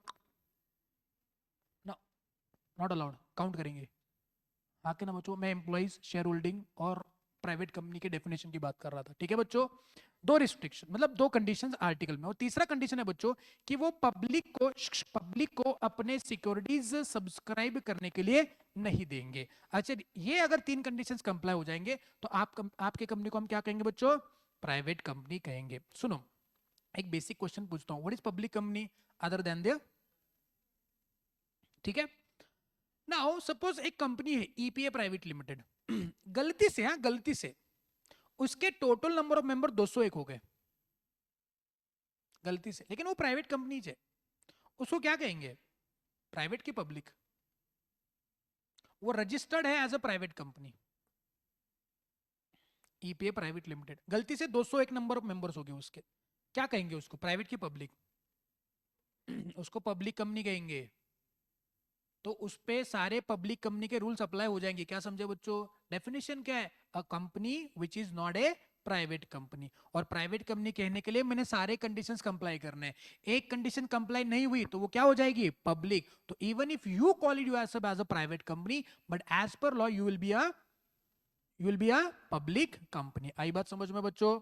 सो what is public company then? Public company का मतलब होता है ऐसी कंपनी जो क्या नहीं है, नॉट ए प्राइवेट कंपनी। और एक बात आती है इसमें, एक बात याद रखना, अगर मान लो कोई प्राइवेट कंपनी है जैसे ईपीए प्राइवेट लिमिटेड, अगर ये किसी पब्लिक कंपनी की, रिलायंस इंडस्ट्रीज लिमिटेड की सब्सिडरी कंपनी है, तो इसको भी हम लोग क्या मानेंगे? Deemed public company. भले ही बाय नेचर आर्टिकल में वो प्राइवेट रहती है, यानी कि ऐसा नहीं कि डीम पब्लिक कंपनी होने के कारण हम साथ साथ है, हमारे unlimited, no no no no, हम दो हमारे 200, हाँ हम दो हमारे 200, और साथ में बाकी सारी कंडीशंस कंप्लाई करना है, बट लॉ अप्लाई किसका होगा? पब्लिक कंपनी का होगा। आई बात समझ में बच्चों? ये पॉइंट बड़ा इंपॉर्टेंट है, ठीक है? तो प्राइवेट कंपनी का डेफिनेशन इंपॉर्टेंट मार्क करना। उसके बाद पब्लिक कंपनी में आते हैं। पब्लिक कंपनी में याद रखना कि the company which is not a private company, और जो कंपनी क्या है, किसी पब्लिक कंपनी की सब्सिडरी है, उसको हम लोग क्या मानेंगे? Deemed public company. चाहो तो इस प्रोवाइजो के बाजू में एक लिखो, अगर कोई प्राइवेट कंपनी किसी पब्लिक कंपनी की सब्सिडरी होगी तो उसको हम डीम्ड पब्लिक कंपनी कहेंगे। ऑनलाइन बच्चे तुम भी लिखो,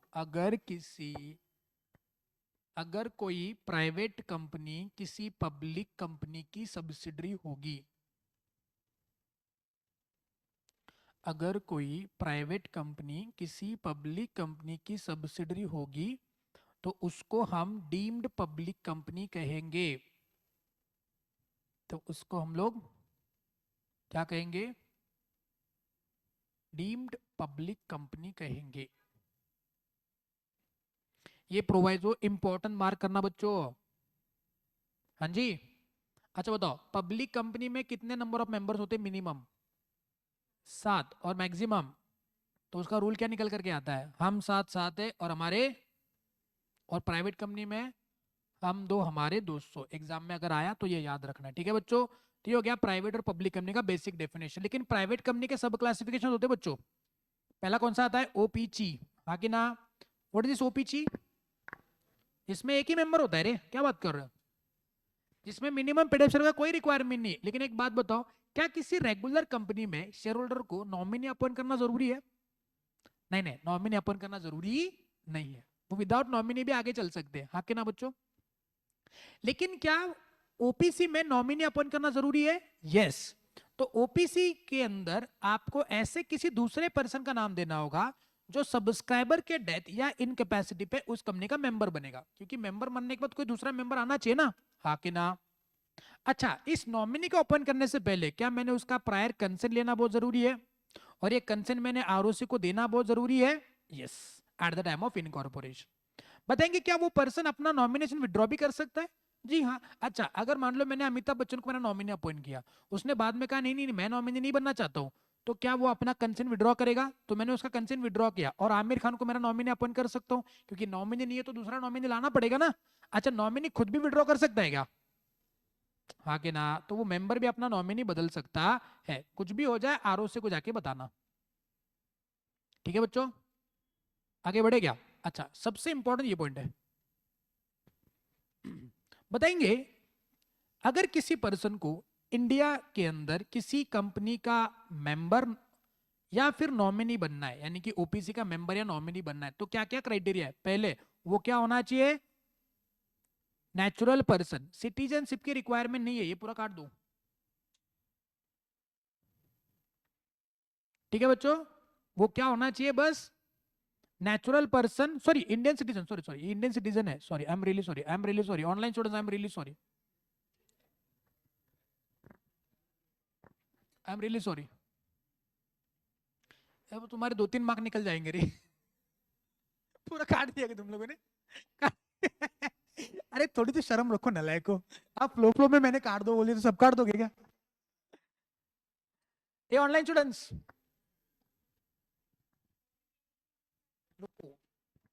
नेचुरल पर्सन और इंडियन सिटीजन, ये दो कंडीशंस है। रेसिडेंशियल शिप की रिक्वायरमेंट नहीं है। रुको मैं लिखता हूं बेटा, तुम्हारे लिए लिखता हूं बेटा, देखो ओ बेटा। नेचुरल पर्सन, नेचुरल पर्सन का मतलब होता है नो बॉडी कॉर्पोरेट, समझे? मतलब आज कोई कंपनी ओपीसी नहीं बना सकती, ओनली नेचुरल तुम और मैं बना सकते। लेकिन ये क्या होना चाहिए बेटा? इंडिया का सिटीजन, यानी कि नागरिक होना बहुत जरूरी है। अच्छा, ये इंडिया का सिटीजन होने की जरूरत है क्या? सॉरी, रेसिडेंट होने की जरूरत है क्या? पहले रेसिडेंशिप की रिक्वायरमेंट थी, आज नहीं है, ओके बच्चों। तो ये लोग ओपीसी के मेंबर साथ में क्या बन सकते बच्चों? नॉमिनी बन सकते हैं, ठीक है बच्चों। नाउ सवाल ये बनता है कि आज एक पर्सन, यानी कि मैं, क्या एक से ज्यादा ओपीसी का member at the same point रह सकता हूं? ओनली वन ओपीसी का मेंबर रहूंगा।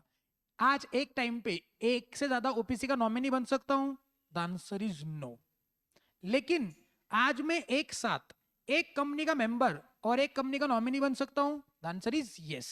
बट प्रॉब्लम क्या होगा इसमें? जिसमें मैं नॉमिनी हूं उसका मेंबर अगर लुढ़क गया तो मैं उस कंपनी का मेंबर बन जाऊंगा। तो मेरा रूल क्या है? एक ही कंपनी में मेंबर बन सकता हूं। तो मैं दो कंपनी में मेंबर बन गया ना, तो तो मेरे को एक छोड़ना पड़ेगा, अंकित, एक टाइम पे एक इच।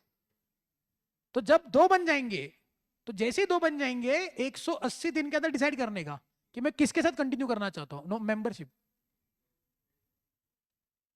याद रखना बच्चों, ये एग्जाम में आता है, ये केस सीरीज आते हैं, सही बात है, अंकित भाई को याद रखना। कोई भी पर्सन जो है एक से ज्यादा ओपीसी का मेंबर या नॉमिनी नहीं बन सकता, सही बात है। अगर बन गया तो डिसाइड विद इन 180 डेज। आजू बाजू में लिखो, इसके आजू बाजू में किधर तो, if if he becomes member in two OPCs, if he becomes member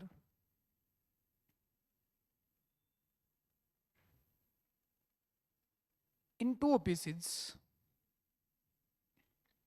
within 180 days, within 180 days has to decide, within 180 days has to decide in which OPC he want to continue as a member. Within 180 days,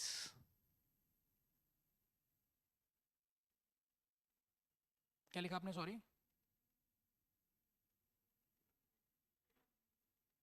he has to decide in which OPC he want to continue as a member.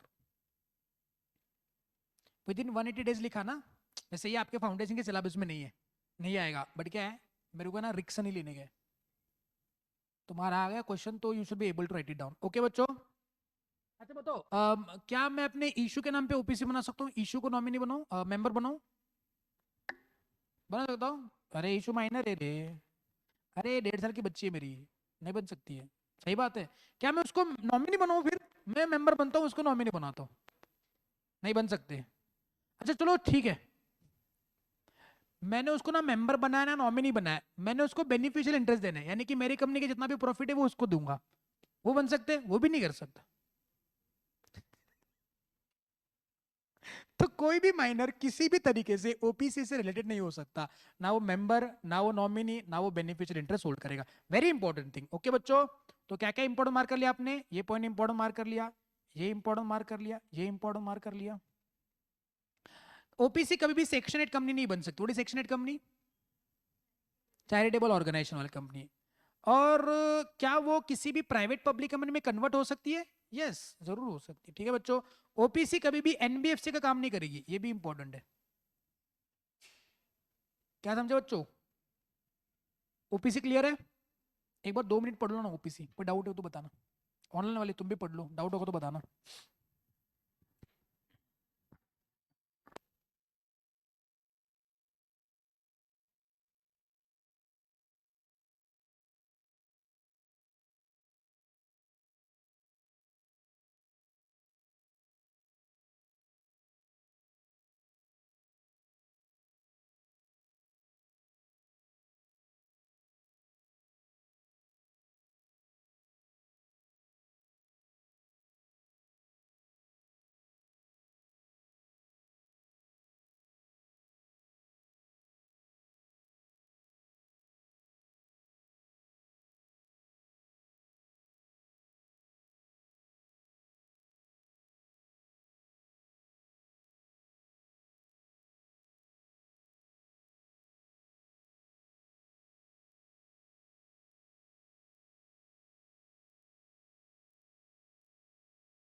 हाँ बेटा. भाई रेसिडेंशियलशिप की requirement ही नहीं है, तो वो 120 दिन का लिखने का जरूरी नहीं है. तो व्हाई आई डोंट अंडरस्टैंड कि व्हाई इंस्टीट्यूट और why the law makers has still continuing with that proviso कि रेसिडेंस कब होगा कब नहीं होगा. They have to remove it from there, because residential की रिक्वायरमेंट ही नहीं है. तो अगर रेसिडेंट होने की जरूरत ही नहीं है तो रेसिडेंस कब होगा कब नहीं होगा ये पढ़ने की क्या जरूरत है?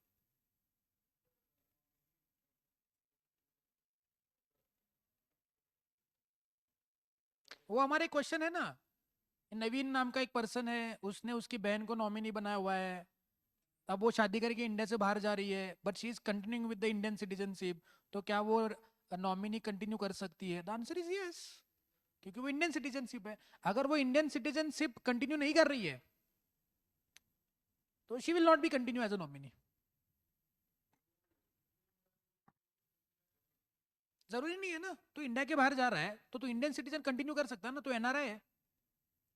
एनआरआई का नाम माहित नाही परत, है कि नहीं? तो क्या करेगा बता तू ही बता दे. अगर उसने उस कंट्री कंट्री का सिटीजनशिप ले लिया तो क्या करेगा? रिक्वायरमेंट क्या है हमारा? तो है क्या? तो नहीं कर सकता, नॉमिनी कंटिन्यू नहीं कर सकता. सिंपल है. तेरे सवाल में तेरा जवाब छुपा हो बेटा, शोधा म्हणजे सापडेल.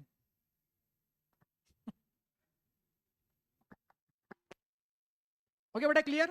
कंफ्यूजन हो सकता है. Yes, every batch people do have this kind of confusion because they have given the explanation कि who is a resident and who is not resident. तो 120 डेज का क्राइटेरिया देख के बहुत बच्चे इसमें कंफ्यूज हो जाते हैं, तो मैं कहूंगा कि उसको इग्नोर ही कर दो. जैसे कुछ लोगों को अपनी जिंदगी से इग्नोर करना जरूरी है, whether even if they are existing, वैसे इसको भी इग्नोर कर दे भाई, खुश रहेगा फिर.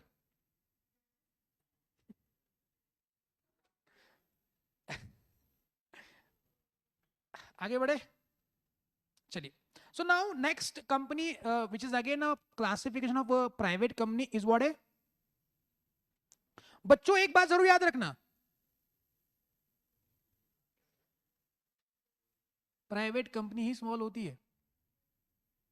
तुमको अभी मैं क्राइटेरिया बताऊंगा, ताल तलोल, ताली तलोल दोनों साथ में, कम ज्यादा, less than equal to, more than equal to क्या, रिया जी बताएगी. बताओ 4 करोड़ 40 करोड़ का क्राइटेरिया क्या है, लेस देन और equal to, more than more than और लेस देन. अरे श्योर, मतलब ये सही है कि ये करूं, ये वाला, ये वाला. अच्छा, तो बताएंगे आज किसी भी कंपनी, प्राइवेट कंपनी का पेड अप कैपिटल 4 करोड़ है और टर्नओवर 40 करोड़ है, तो अथर्व तू बता स्मॉल है कि नहीं, क्यों. 4 करोड़ भी चलेगा, ताली तलुल भी तलेदा. आई बात समझ में. तो कोई भी प्राइवेट कंपनी जो ये क्राइटेरिया में आएगी, पेड अप शेयर कैपिटल और टर्नओवर, तो उसको स्मॉल कंपनी करार दिया जाएगा. सही बात है. लेकिन कोई पब्लिक कंपनी में ये लिमिट दे दिए तो उसको स्मॉल नहीं कहेंगे. एग्जाम में तुम्हारे साथ हाथ से हो सकते हैं. हाँ, उसमें बोला पब्लिक कंपनी है और फिर क्राइटेरिया बताएंगे, तो तुम जंग जीतने वाली खुशी किसके, ये सब लिख के आ सकते हो. ताल तलोल तालीस तलोल लिख के आ जाएंगे. स्मॉल कंपनी बाहर आओगे बोलेगे और क्या सवाल था भाई, जबरदस्त, कितना सिंपल क्वेश्चन था, इतना पढ़ने का कोई तो फायदा हुआ भाई, भैया स्मॉल कंपनी है. बाजो बोलेगा पब्लिक कंपनी है, तो बोलेगा हाँ हाँ अच्छा है क्या हाँ मैंने भी वही लिखा है Isn't it? लेकिन बेटा नैया डूब चुकी है तेरी. तो थोड़ा सजग होकर के आंसर लिखेंगे. Institute is taking your examination, not some एरा गेरा फालतू वाला कोई ऑर्गेनाइजेशन. सही बात है. तो वो जानते हैं 1949 से एग्जाम ले रहे, बच्चा फट से पता कर सकता है कौन पीके है और कौन पीके नहीं है. सही बात है. तो दे आर हैविंग एक्सपीरियंस कि कौन से प्रॉब्लम एरियाज है, कहाँ पे एरर वाले एरियाज है जहाँ पे बच्चा पक्का गलती करेगा. हमको बस वही पकड़ना है और उसी पे ध्यान देके पढ़ाई करना है. बाकी तो रिजल्ट 14% आए कि 20% आए कि 2% आए, उससे हमको कोई लेना देना नहीं है. यू सी, जब मैं सीए कर रहा था तो मैंने एक ही बात दिमाग में रखी थी कि इस एग्जाम में एक भी बच्चा पास करने का इंस्टीट्यूट ने सोचा है ना, तो वो एक बच्चा मैं हूंगा. ये सोच के साथ पढ़ाई करेंगे ना, तब जाकर के तुम पास होंगे irrespective of the result percentage. बहुत सारे बच्चे, हाँ आई कैन अंडरस्टैंड कि रिजल्ट थोड़ा सा टफ आया है, तो जो बच्चे एकदम कॉर्नरिंग में थे उनका थोड़ा सा इधर उधर हो चुका है. लेकिन जो बच्चे को 120 मिला ना, वो भी रो रहा है. जिसको 120 नंबर मिले ना, वो भी रो रहा है, बोला इंस्टीट्यूट का रिजल्ट कम आया. तो वैसे तो तेरा रिजल्ट बहुत अच्छा आ जाता है, पूरा एग्रीगेट 120 मिला उसको 4 सब्जेक्ट में, 200 मिलना चाहिए ना. वो नहीं, रिजल्ट थोड़ा कम आया ना सर. कितना मिला तुझको? 120. वाह वाह वाह वाह, मतलब 80 मार्क तेरे कम हुए, बता, रिजल्ट के रिडक्शन की वजह से. नहीं होता है. सही बात है. तो थोड़ा देखो, रिजल्ट जो भी आए रे, ऐसा है क्या कोई बच्चा पास ही नहीं हुआ है? ऐसा हुआ है क्या? नहीं ना. तो तेरे को बस यही मेक श्योर करना है कि तो उस लिमिट में जाके बैठ रहा है. बाकी कौन पास हो रहा है कौन फेल हो रहा है उससे तुमको कुछ लेना देना नहीं होना चाहिए. सही बात है. इसके लिए थोड़ा टेक्निकल और थोड़ा सा दिमाग लगा के पढ़ाई करना होगा. ओके बच्चों, स्मॉल कंपनी का डेफिनेशन क्लियर है पक्का.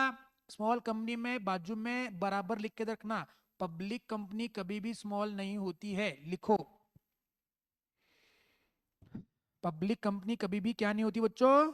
स्मॉल नहीं होती. किधर अदर्स में है क्या? किधर है स्मॉल? हाँ नीचे ही है, पेज नंबर 32 पे. ओके बच्चों. हाँ, साथ में साथ ऐसी कोई कंपनी जो हमेशा स्मॉल नहीं कहलाई जा सकती, भले वो उस क्राइटेरिया में आ जाए. कौन सी कंपनी है? 3S वाली कंपनी. हाँ कि ना? What is 3S? पहला, subsidiary company and holding company, या फिर आपकी कंपनी सेक्शन 8 कंपनी, या फिर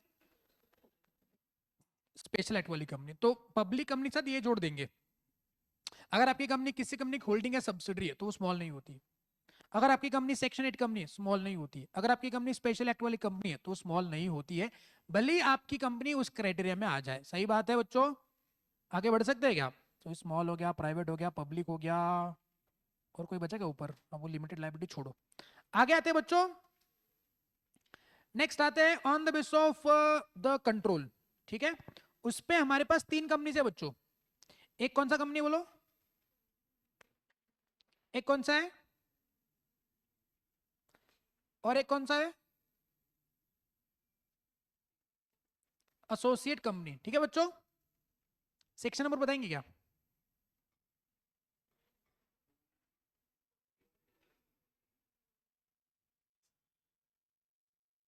है कि नहीं? मत देखो बेटा, मैं जो बोल रहा हूं सही है।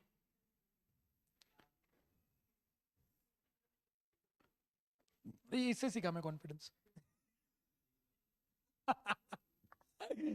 तो होल्डिंग कंपनी का मतलब क्या होता है बच्चों? सुनो, ऐसी कंपनी जो सब्सिडी नहीं है, and what is subsidy company? जो होल्डिंग नहीं है। हो गया? सो डेफिनेशन जो है ना होल्डिंग सब्सिडरी के, ये उन दोनों के रिलेशन में डिफाइंड है। जैसे कि in relation to any subsidiary company, अगर वो कंपनी उस कंपनी की होल्डिंग कंपनी है या उस कंपनी को सब्सिडरी बनाया हुआ है तो वो उसकी होल्डिंग है। ये सेक्शन 246 बोलता है। 246 एकदम क्लियर है, बोलता है कि अगर इस कंपनी के रिलेशन में इस कंपनी ने इस कंपनी को अपनी सब्सिडरी बनाया हुआ है तो वो उसकी होल्डिंग है। मतलब कोई बच्चे है तो वो उसका बाप है। बाप कब है? कब? क्योंकि उसके बच्चे हैं। अब बच्चों को डिफाइन करते डिटेल में कि बच्चा कौन है। तो बच्चा वो है जिसमें बाप ने कुछ होल्डिंग रखा होगा। क्या समझे बच्चों? समझे नहीं समझे? होल्डिंग कंपनी भूल जाओ। होल्डिंग कंपनी मतलब क्या है? अगर किसी ने अब किसी और कंपनी को सब्सिडरी बनाया तो तू होल्डिंग है, बस इतना ही कहते हैं। सब्सिडरी को डिफाइन करता है। सी, आज कोई भी कंपनी है, एच लिमिटेड और एस लिमिटेड। भाई आज मैं कितनी बार बोलूंगा, आज मैं इंटर में वही सिखा के आ गया। इंटर में यही सिखा के आ गया, कंटा आ गया मुझको। आप खुद से कर लोगे क्या ये? ये मैं नहीं करवाना है, मुझको पता है ना लायक। मैं नहीं, मैं खुद पढ़ाऊंगा तुमको। क्या बात है? रिस्पॉन्सिबिलिटी है मेरी भाई आपकी तरफ, जरूर को पूरा करूंगा। तो एच लिमिटेड और एस लिमिटेड दोनों को होल्डिंग सब्सिडी कब कहेंगे? सुनो, दो तरीके हैं।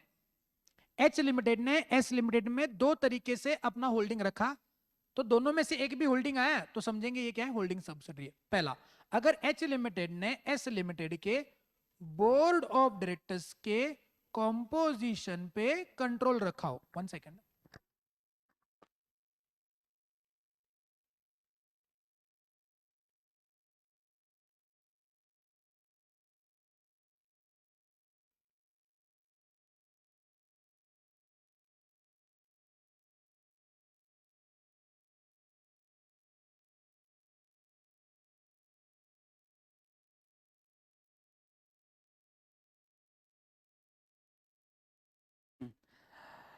हाँ, सो एच लिमिटेड ने एस लिमिटेड के, तुम इससे क्यों हंस रहे हो भाई? मैं पूरा भूल गया कॉन्सेप्ट। आएगा, तुम पे भी ये टाइम आएगा। एच लिमिटेड ने एस लिमिटेड के बोर्ड ऑफ डायरेक्टर्स के कॉम्पोजिशन पे अगर कंट्रोल रखा है, अभी pay attention, forget about all this things. H limited ने एस लिमिटेड के बोर्ड ऑफ डायरेक्टर्स के कॉम्पोजिशन पे कंट्रोल रखा हो, या फिर एच ने एस लिमिटेड के more than 1/2 of total voting power hold की हो, तो एस को एच की सब्सिडरी और एच को एस की होल्डिंग कंपनी माना जाएगा। हाँ के ना बच्चों?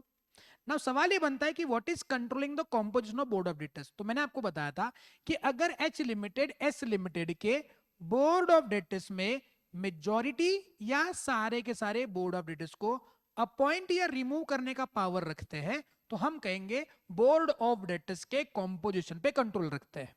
और दूसरा, अगर एच एस लिमिटेड के जो total number of voting power से, सी शेयर कैपिटल भी बोल सकते थे क्योंकि पहले टोटल शेयर कैपिटल ही था, लेकिन टोटल वोटिंग पावर क्यों आया? Due to DVR, differential voting rights. ऐसा हो सकता है कि मेरे पास कम शेयर से बट ज्यादा वोटिंग पावर से। आज तो डीवीआर एग्जिस्ट नहीं करता, इसलिए ज्यादा चर्चा नहीं करते, बट आप समझो कि टोटल वोटिंग पावर क्यों है, टोटल शेयर कैपिटल क्यों नहीं है? क्योंकि हो सकता है कि कई बार लेस नंबर ऑफ शेयर से भी ज्यादा वोटिंग पावर आ सकता है। और ज्यादा नंबर ऑफ शेयर से कम वोटिंग पावर भी आएंगे। तो आज हमको कंट्रोलिंग अथॉरिटी देखनी है, तो कंट्रोलिंग अथॉरिटी वोटिंग पावर से आती है। इंटर में आएंगे, डिटेल में बढ़ा दूंगा मैं तुमको, सही बात है। यहां पे बस इतना समझो कि आज अगर एच एस लिमिटेड के टोटल नंबर ऑफ वोट्स के मोर देन वन हाफ, अच्छा मोर देन वन हाफ मतलब कितना, 51%, नहीं 50% से ज्यादा, वो 50.25 भी हो सकता है, 50.5 भी हो सकता है। जैसे 200 नंबर ऑफ शेयर्स है, उसमें से 101 शेयर एच ने होल्ड किए, तो होल्डिंग कितना हुआ 50.5। 400 शेयर से होल्डिंग 201 है, तो होल्डिंग कितना हुआ 50.25%। आई बात समझ में? तो 50 से ज्यादा कितना भी होल्डिंग हो, आपको क्या कहेंगे, होल्डिंग और सब्सिडरी कहेंगे। और यहाँ पे मोर देन होना चाहिए, इक्वल टू चलेगा नहीं। अगर मान लो 100 शेयर से और एच ने इसके 50 शेयर होल्ड किए, तो क्या होल्डिंग सब्सिडी बनता है? नहीं, 51 ही होनी चाहिए, 200 है तो 101 ही होना चाहिए, सही बात है। तो ये दो तरीके से, अच्छा दोनों कंडीशन म्यूचुअली एक्सक्लूसिव है, दोनों में से कोई भी चलेगा। सपोज एच ने एस के एक भी शेयर होल्ड नहीं किए, लेकिन वो अपने बोर्ड ऑफ डायरेक्टर्स के कंपोजिशन पे कंट्रोल रखते हैं, तो क्या उसको हम होल्डिंग सब्सिडी का रिलेशन मानेंगे? ऐसा एक क्वेश्चन है कि एक भी शेयर होल्ड नहीं किया, लेकिन फिर भी उन्होंने क्या किया, बोर्ड ऑफ डायरेक्टर्स के कंपोजिशन पे कंट्रोल रखा है, तो क्या होल्डिंग सब्सिडी मानेंगे? The answer is yes. बताएंगे क्या point is absolutely clear, holding subsidy? अरे पक्का, हाँ। अब यहाँ पे याद रखेंगे नेक्स्ट पॉइंट कि आज एक एच लिमिटेड है, इसके अंदर एस लिमिटेड है। बताएंगे ये अपने अंदर कितने सब्सिडरी कंपनीज बना सकती है? ओनली दो बना सकती है, मतलब एच लिमिटेड में ये एक लेयर और ये दूसरा लेयर, सही बात है। तो ओनली दो लेयर्स अपने अंदर हो सकती है, दो से ज्यादा लेयर हो नहीं सकती। क्लियर बच्चों? होल्डिंग सब्सिडी का डेफिनेशन क्लियर है? आते बुक में देखते क्या लिखा है, देखिए। होल्डिंग कंपनी का मतलब क्या होता है, अगर किसी और कंपनी को उसने अपनी सब्सिडरी कंपनी बनाया हुआ है, तो उस कंपनी को क्या कहेंगे, होल्डिंग कंपनी। ओके बच्चों। And what is subsidiary company? 287, कि अगर किसी होल्डिंग कंपनी ने उस कंपनी के बोर्ड ऑफ डायरेक्टर्स के कॉम्पोजिशन पे कंट्रोल रखा है, या फिर उस कंपनी के टोटल वोटिंग पावर के more than one half shares को, अगर one half total voting power को कंट्रोल किया हुआ है, तो उसको क्या कहेंगे, उस कंपनी की सब्सिडरी कहेंगे। हाँ के ना बच्चों? दोनों में से एक भी चलेगा बच्चों? यस। और नीचे आपको बोर्ड ऑफ डायरेक्टर्स का कॉम्पोजिशन क्या होता है, कंपनी का मतलब क्या होता है, ये सारी बातें बताई हुई है, सही बात है। इंपॉर्टेंट मार्क करना उसको, please mark this definition as a really very important definition. At least subsidiary company, बहुत सारे सवाल भर भर के आए हुए हैं। ठीक है बच्चों, चलो एक छोटा सा सवाल पूछो, जवाब देंगे, देंगे क्या, देंगे क्या? चलो बताएंगे। कंपनी का नाम है रिलायंस इंडस्ट्रीज लिमिटेड। क्या ये अमेजॉन इनकॉर्पोरेशन को अपनी सब्सिडरी कंपनी बना सकता है या नहीं? या दूसरा, यहां पे है अमेजॉन इनकॉर्पोरेशन, क्या ये रिलायंस इंडस्ट्रीज को अपनी सब्सिडरी कंपनी बना सकता है? Are you sure? The answer is yes. क्योंकि यहां पे देखो क्या बोला है, subsidiary company means a company, isn't it? ऐसे बोला हुआ ना, मींस ए कंपनी। और कंपनी के डेफिनेशन में बच्चों बॉडी कॉर्पोरेट आता है, और बॉडी कॉर्पोरेट का मतलब होता है ऐसी कंपनी जो इंडिया के बाहर भी इनकॉर्पोरेट हुई है। तो आज इंडिया के बाहर की कंपनी ने अगर इंडिया की कंपनी में ये सब कुछ कर लिया, तो इंडियन कंपनी को उस बाहर की कंपनी की क्या कहेंगे, सब्सिडरी। या इंडियन कंपनी ने इंडिया के बाहर की कंपनी में ये सब कुछ कर लिया, तो उस कंपनी को हम क्या कहेंगे, हमारी कंपनी की सब्सिडरी कहेंगे। ये पॉइंट याद रखना। अब तक इंस्टीट्यूट ने ये एरिया टच नहीं किया हुआ है, क्योंकि इतना डीप में जाके कोई पढ़ता ही नहीं है। थैंक यू बोलो, सही बात है। तो इंस्टीट्यूट ने टच नहीं किया, लेकिन क्या है, आजकल रिजल्ट का परसेंटेज आपने देखा हुआ है, तो पता नहीं किसको क्या टच कर ले, इजंट इट? तो हमको तैयार होना पड़ेगा, इजंट इट? मैंने एक सेंटेंस आपसे कहा हुआ था, अगर आपको याद है, की वाघाची शिकार करताना, सॉरी सशाची शिकार करताना वाघाची तैयारी करून जायला पाहिजे, सही बात है। तो लिखो बाजू में उसके, टेक्स्ट बुक में लिखो। ओ भाई, ओ अंकित भाई, लिखो ना, कुछ कहा मैंने, लिखो। क्या लिखेंगे कि इंडियन कंपनी फॉरेन कंपनी की सब्सिडरी, या फॉरेन कंपनी इंडियन कंपनी की सब्सिडरी हो सकती है। चाहो तो ये लिख दो।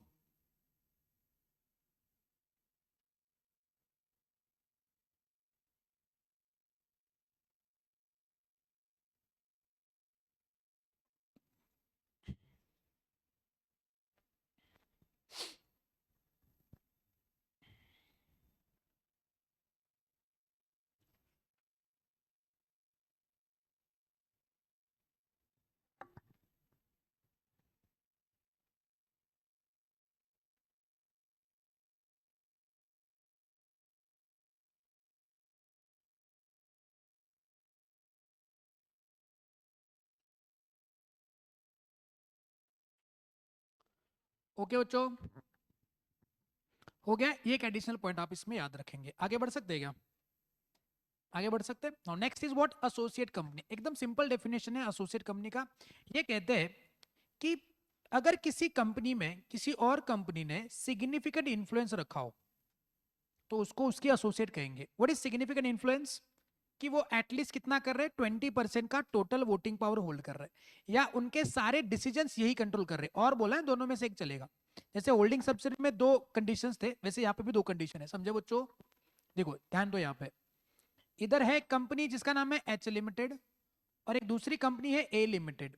तो ए को एच की एसोसिएट कंपनी कब कहा जाएगा? जब ए लिमिटेड में एच ने क्या रखा होगा बच्चों?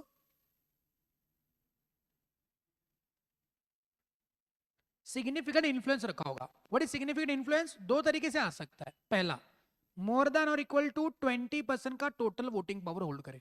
अच्छा, मोर देन और इक्वल टू बोला है तो यहाँ पे 20% चलेगा, चलेगा।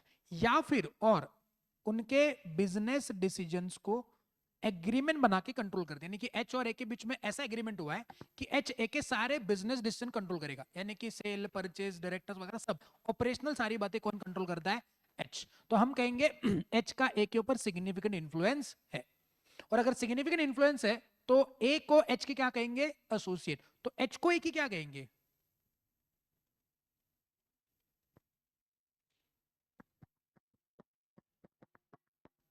हर एक रिश्ते को नाम नहीं दिया जाता, कुछ रिश्ते कुछ होते हैं। समझे नहीं समझे?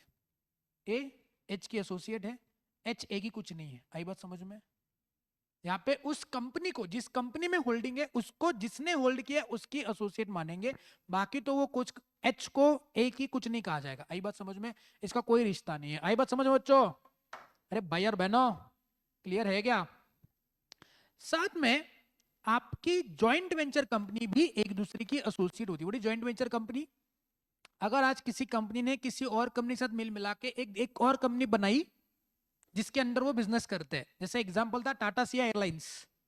अरे हाँ कि ना? एक कंपनी है सिंगापुर एयरलाइंस और एक है टाटा। तो दोनों ने मिला के इंडिया में एक कंपनी बना दी। क्या नाम रखा? Tata Siya airlines limited. तो ये कंपनी टाटा की क्या मानी जाएगी? Associate company. और ये भी इसकी क्या मानी जाएगी? एसोसिएट कंपनी मानी जाएगी। सही बात है। तो इस कंपनी को हम क्या कहेंगे बच्चों? Associate company. तो जॉइंट वेंचर कंपनी, देखिए एग्जामिनेशन में सवाल कैसे आता है कि जॉइंट वेंचर है तो बताओ एसोसिएट है कि नहीं, लेकिन आपने तो एसोसिएट कंपनी को कैसे याद रखा हुआ है? 20% बिजनेस डिसीजन अंडर कंट्रोल, अगर वो याद होगा तो ठीक है एसोसिएट में। लेकिन बच्चा जॉइंट वेंचर रिवाइज करना भूल जाता है। तो आपको जॉइंट वेंचर पक्के से याद करना होगा अलग से, कि अगर कोई कंपनी जॉइंट वेंचर है तो इररिस्पेक्ट ऑफ कितना भी क्राइटेरिया, कितना भी होल्डिंग, वो जिसने उसको बनाया ना उसकी एसोसिएट मानी जाएगी। सही बात है बच्चों? और एसोसिएट कंपनी का डेफिनेशन पूछा स्ट्रेट अवे तो जॉइंट वेंचर भूल के आएंगे, गारंटी बता रहा हूं मैं तुमको। प्रूव मी रॉन्ग एग्जाम में। क्या आप आज आके मुझको बताना अगर आया तो एसोसिएट कंपनी का डेफिनेशन कि सर मैं जॉइंट वेंचर लिख के आया सर, बिना भूले। Prove me wrong. लेकिन मैं गारंटी के साथ बताता हूं कि तुम भूल जाओगे। ऑनलाइन बच्चे तुमको भी मेरा चैलेंज है, तुम पक्का भूल जाओगे। मैं 2 बार भूला हूं। क्योंकि क्या होता है, वो 3 घंटे का प्रेशर होता है, उसमें एसोसिएट कंपनी पहले जेवढे येते तेवढं पहिलं लिहितो, मतलब पुढच्या क्वेश्चनला जायचं। उसके चक्कर में है ना वो कई बातें हम छूट जाती है हम लोगों से। तो ऐसा नहीं कि आपको आता नहीं है, बट घाई गड़बड़ में छूट सकता है, लेकिन छोड़ना नहीं बच्चों। पता है तुमको कितने बच्चे पास होते हैं? अरे हाँ कि ना? तो तुमको मैं खुला चैलेंज देता हूँ कि एसोसिएट कंपनी का डेफिनेशन आया तो जॉइंट वेंचर लिख के आके मुझको बताना कि सर मैं गारंटी के साथ लिख के आया हूँ सर, कोई चिंता नहीं, लेकिन जेन्युइनली बताना कि मैं लिख के आया। नहीं तो लिख के नहीं आएंगे लेकिन हाँ सर मैं लिख के आया, उसमें मेरे को कुछ नहीं मिलने वाला है और तुमको भी कुछ नहीं मिलने वाला है। सही बात है। देखते कितने लोग लिख के आते हैं। चलेगा बच्चों? अरे एसोसिएट कंपनी क्लियर है क्या? नेक्स्ट एक कंपनी आती है जिसका नाम है listed company, unlisted company. What is listed company? ऐसी कंपनी जो बताओ क्या,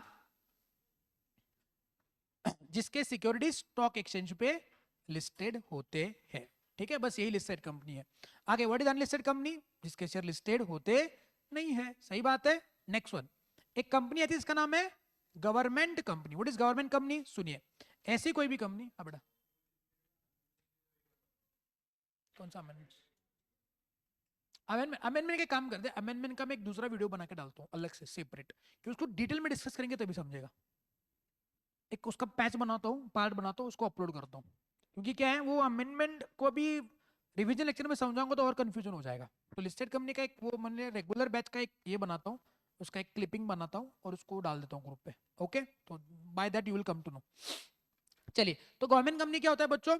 ऐसा कंपनी जिसके अंदर सेंट्रल गवर्नमेंट, स्टेट गवर्नमेंट या एक से ज्यादा स्टेट गवर्नमेंट, या फिर सेंट्रल गवर्नमेंट और स्टेट गवर्नमेंट या एक से ज्यादा स्टेट गवर्नमेंट ने मिल मिला के कितना होल्डिंग रखा हो? 51% या फिर उससे ज्यादा। कितना? 51%। यहाँ पे मोर देन 50% नहीं, मोर देन 51% नहीं, मोर देन और इक्वल टू 51% है। याद रखना बच्चों, दोबारा बता रहा हूं, मोर देन और इक्वल टू 51%, मोर देन 51% नहीं, मोर देन 50% नहीं, मोर देन और इक्वल टू 50% नहीं, मोर देन और इक्वल टू 51%।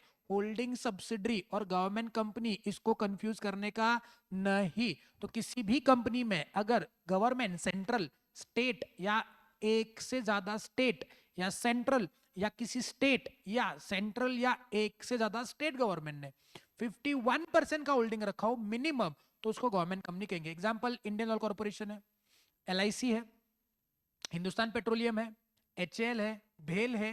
तो ये सारी कंपनीज क्या मानी जाती है? गवर्नमेंट कंपनीज मानी जाती है। ठीक है बच्चों, आगे बढ़े क्या? Next, what is foreign company रे?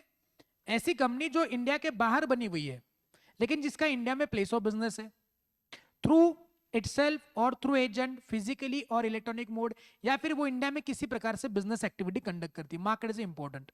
फॉरेन कंपनी को भी इंपॉर्टेंट मार्क करना, सॉरी गवर्नमेंट कंपनी को इंपॉर्टेंट मार्क करना, फॉरेन कंपनी को इंपॉर्टेंट मार्क करना। बताएंगे टेस्ला इनकॉर्पोरेशन कहां पे इनकॉर्पोरेटेड है?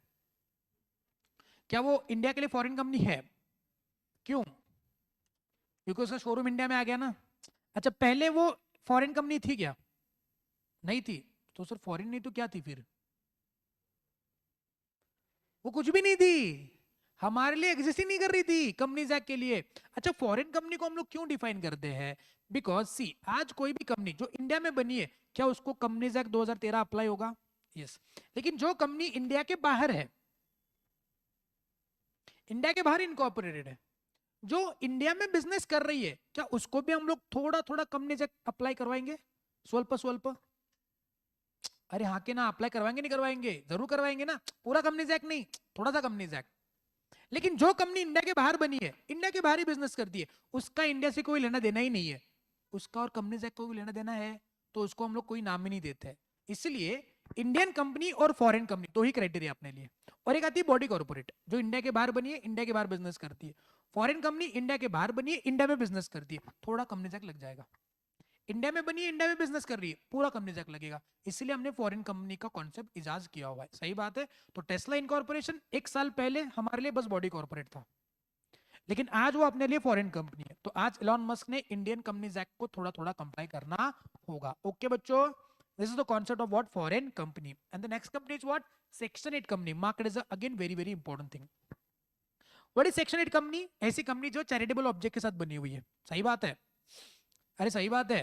The company which is there to promote the charitable object like arts, commerce, science, education, social welfare, religion, charity, protection of environment, etc.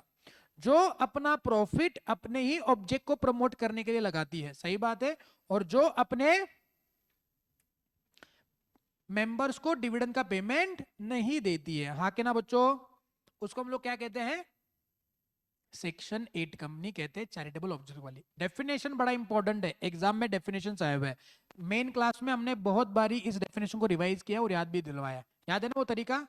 Arts, commerce, science, education, research, sports, religion, social welfare, isn't it?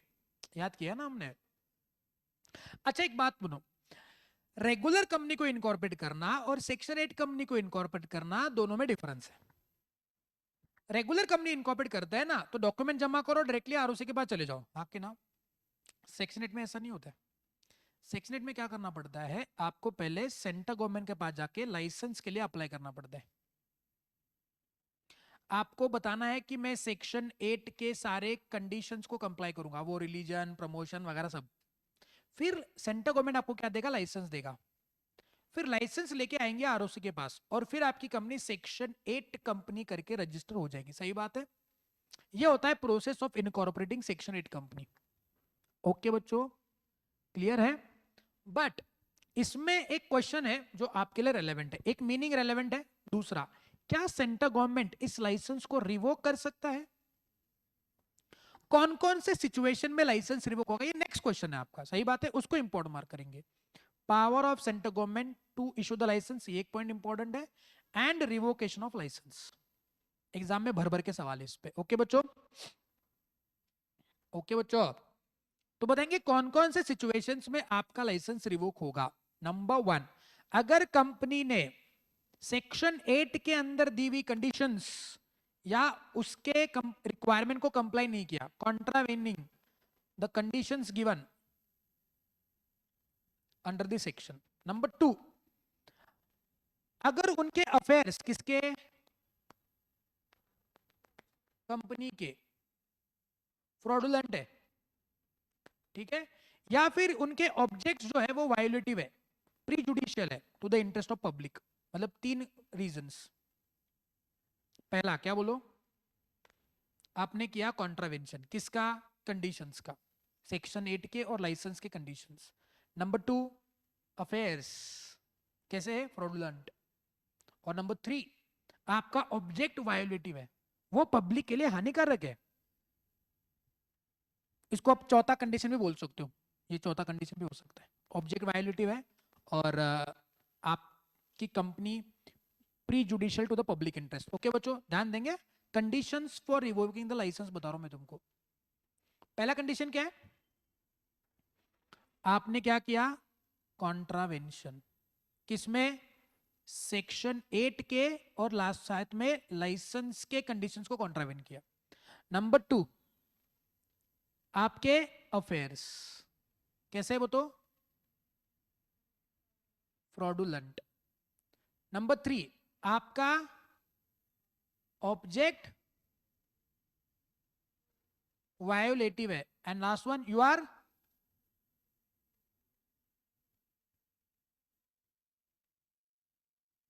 प्रीजुडिशियल to the interest of public, against the public interest, prejudicial against. आई बात समझ में? तो उसको याद कैसे करेंगे बच्चों, याद तो करना पड़ेगा ना, कैसे करेंगे उसको याद करना, ओएसीए। कैसे याद करेंगे, ओएसीए। पंजाबी लहजा आता है कि नहीं आता है, पंजाबी? पंजाबी में अगर मेरे को किसको बुलाना है तो मैं कैसे बोलूंगा, ओए, isn't it? और सीए को बुलाना है, कैसे बोलेंगे, अरे कैसे बोलेंगे, ओए सीए।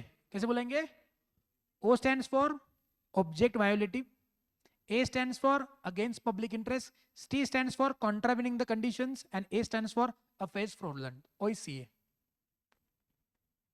याद हो सकता है क्या, याद हो सकता है क्या, isn't it? तो कंडीशन, लाइसेंस कौन से कंडीशंस में रिवोक होगा, उसके कंडीशन मैंने आपको बता दिए। ओके बच्चों, ओके बच्चों। नाउ नेक्स्ट क्वेश्चन जो इंपॉर्टेंट है, क्या है कि लाइसेंस रिवोक होने के बाद क्या होगा आपके साथ। एक बार आपका लाइसेंस रिवोक होना बच्चों, किसी का मुंह दिखाने के लायक नहीं रहेंगे ना, लायक, समझे नहीं समझे?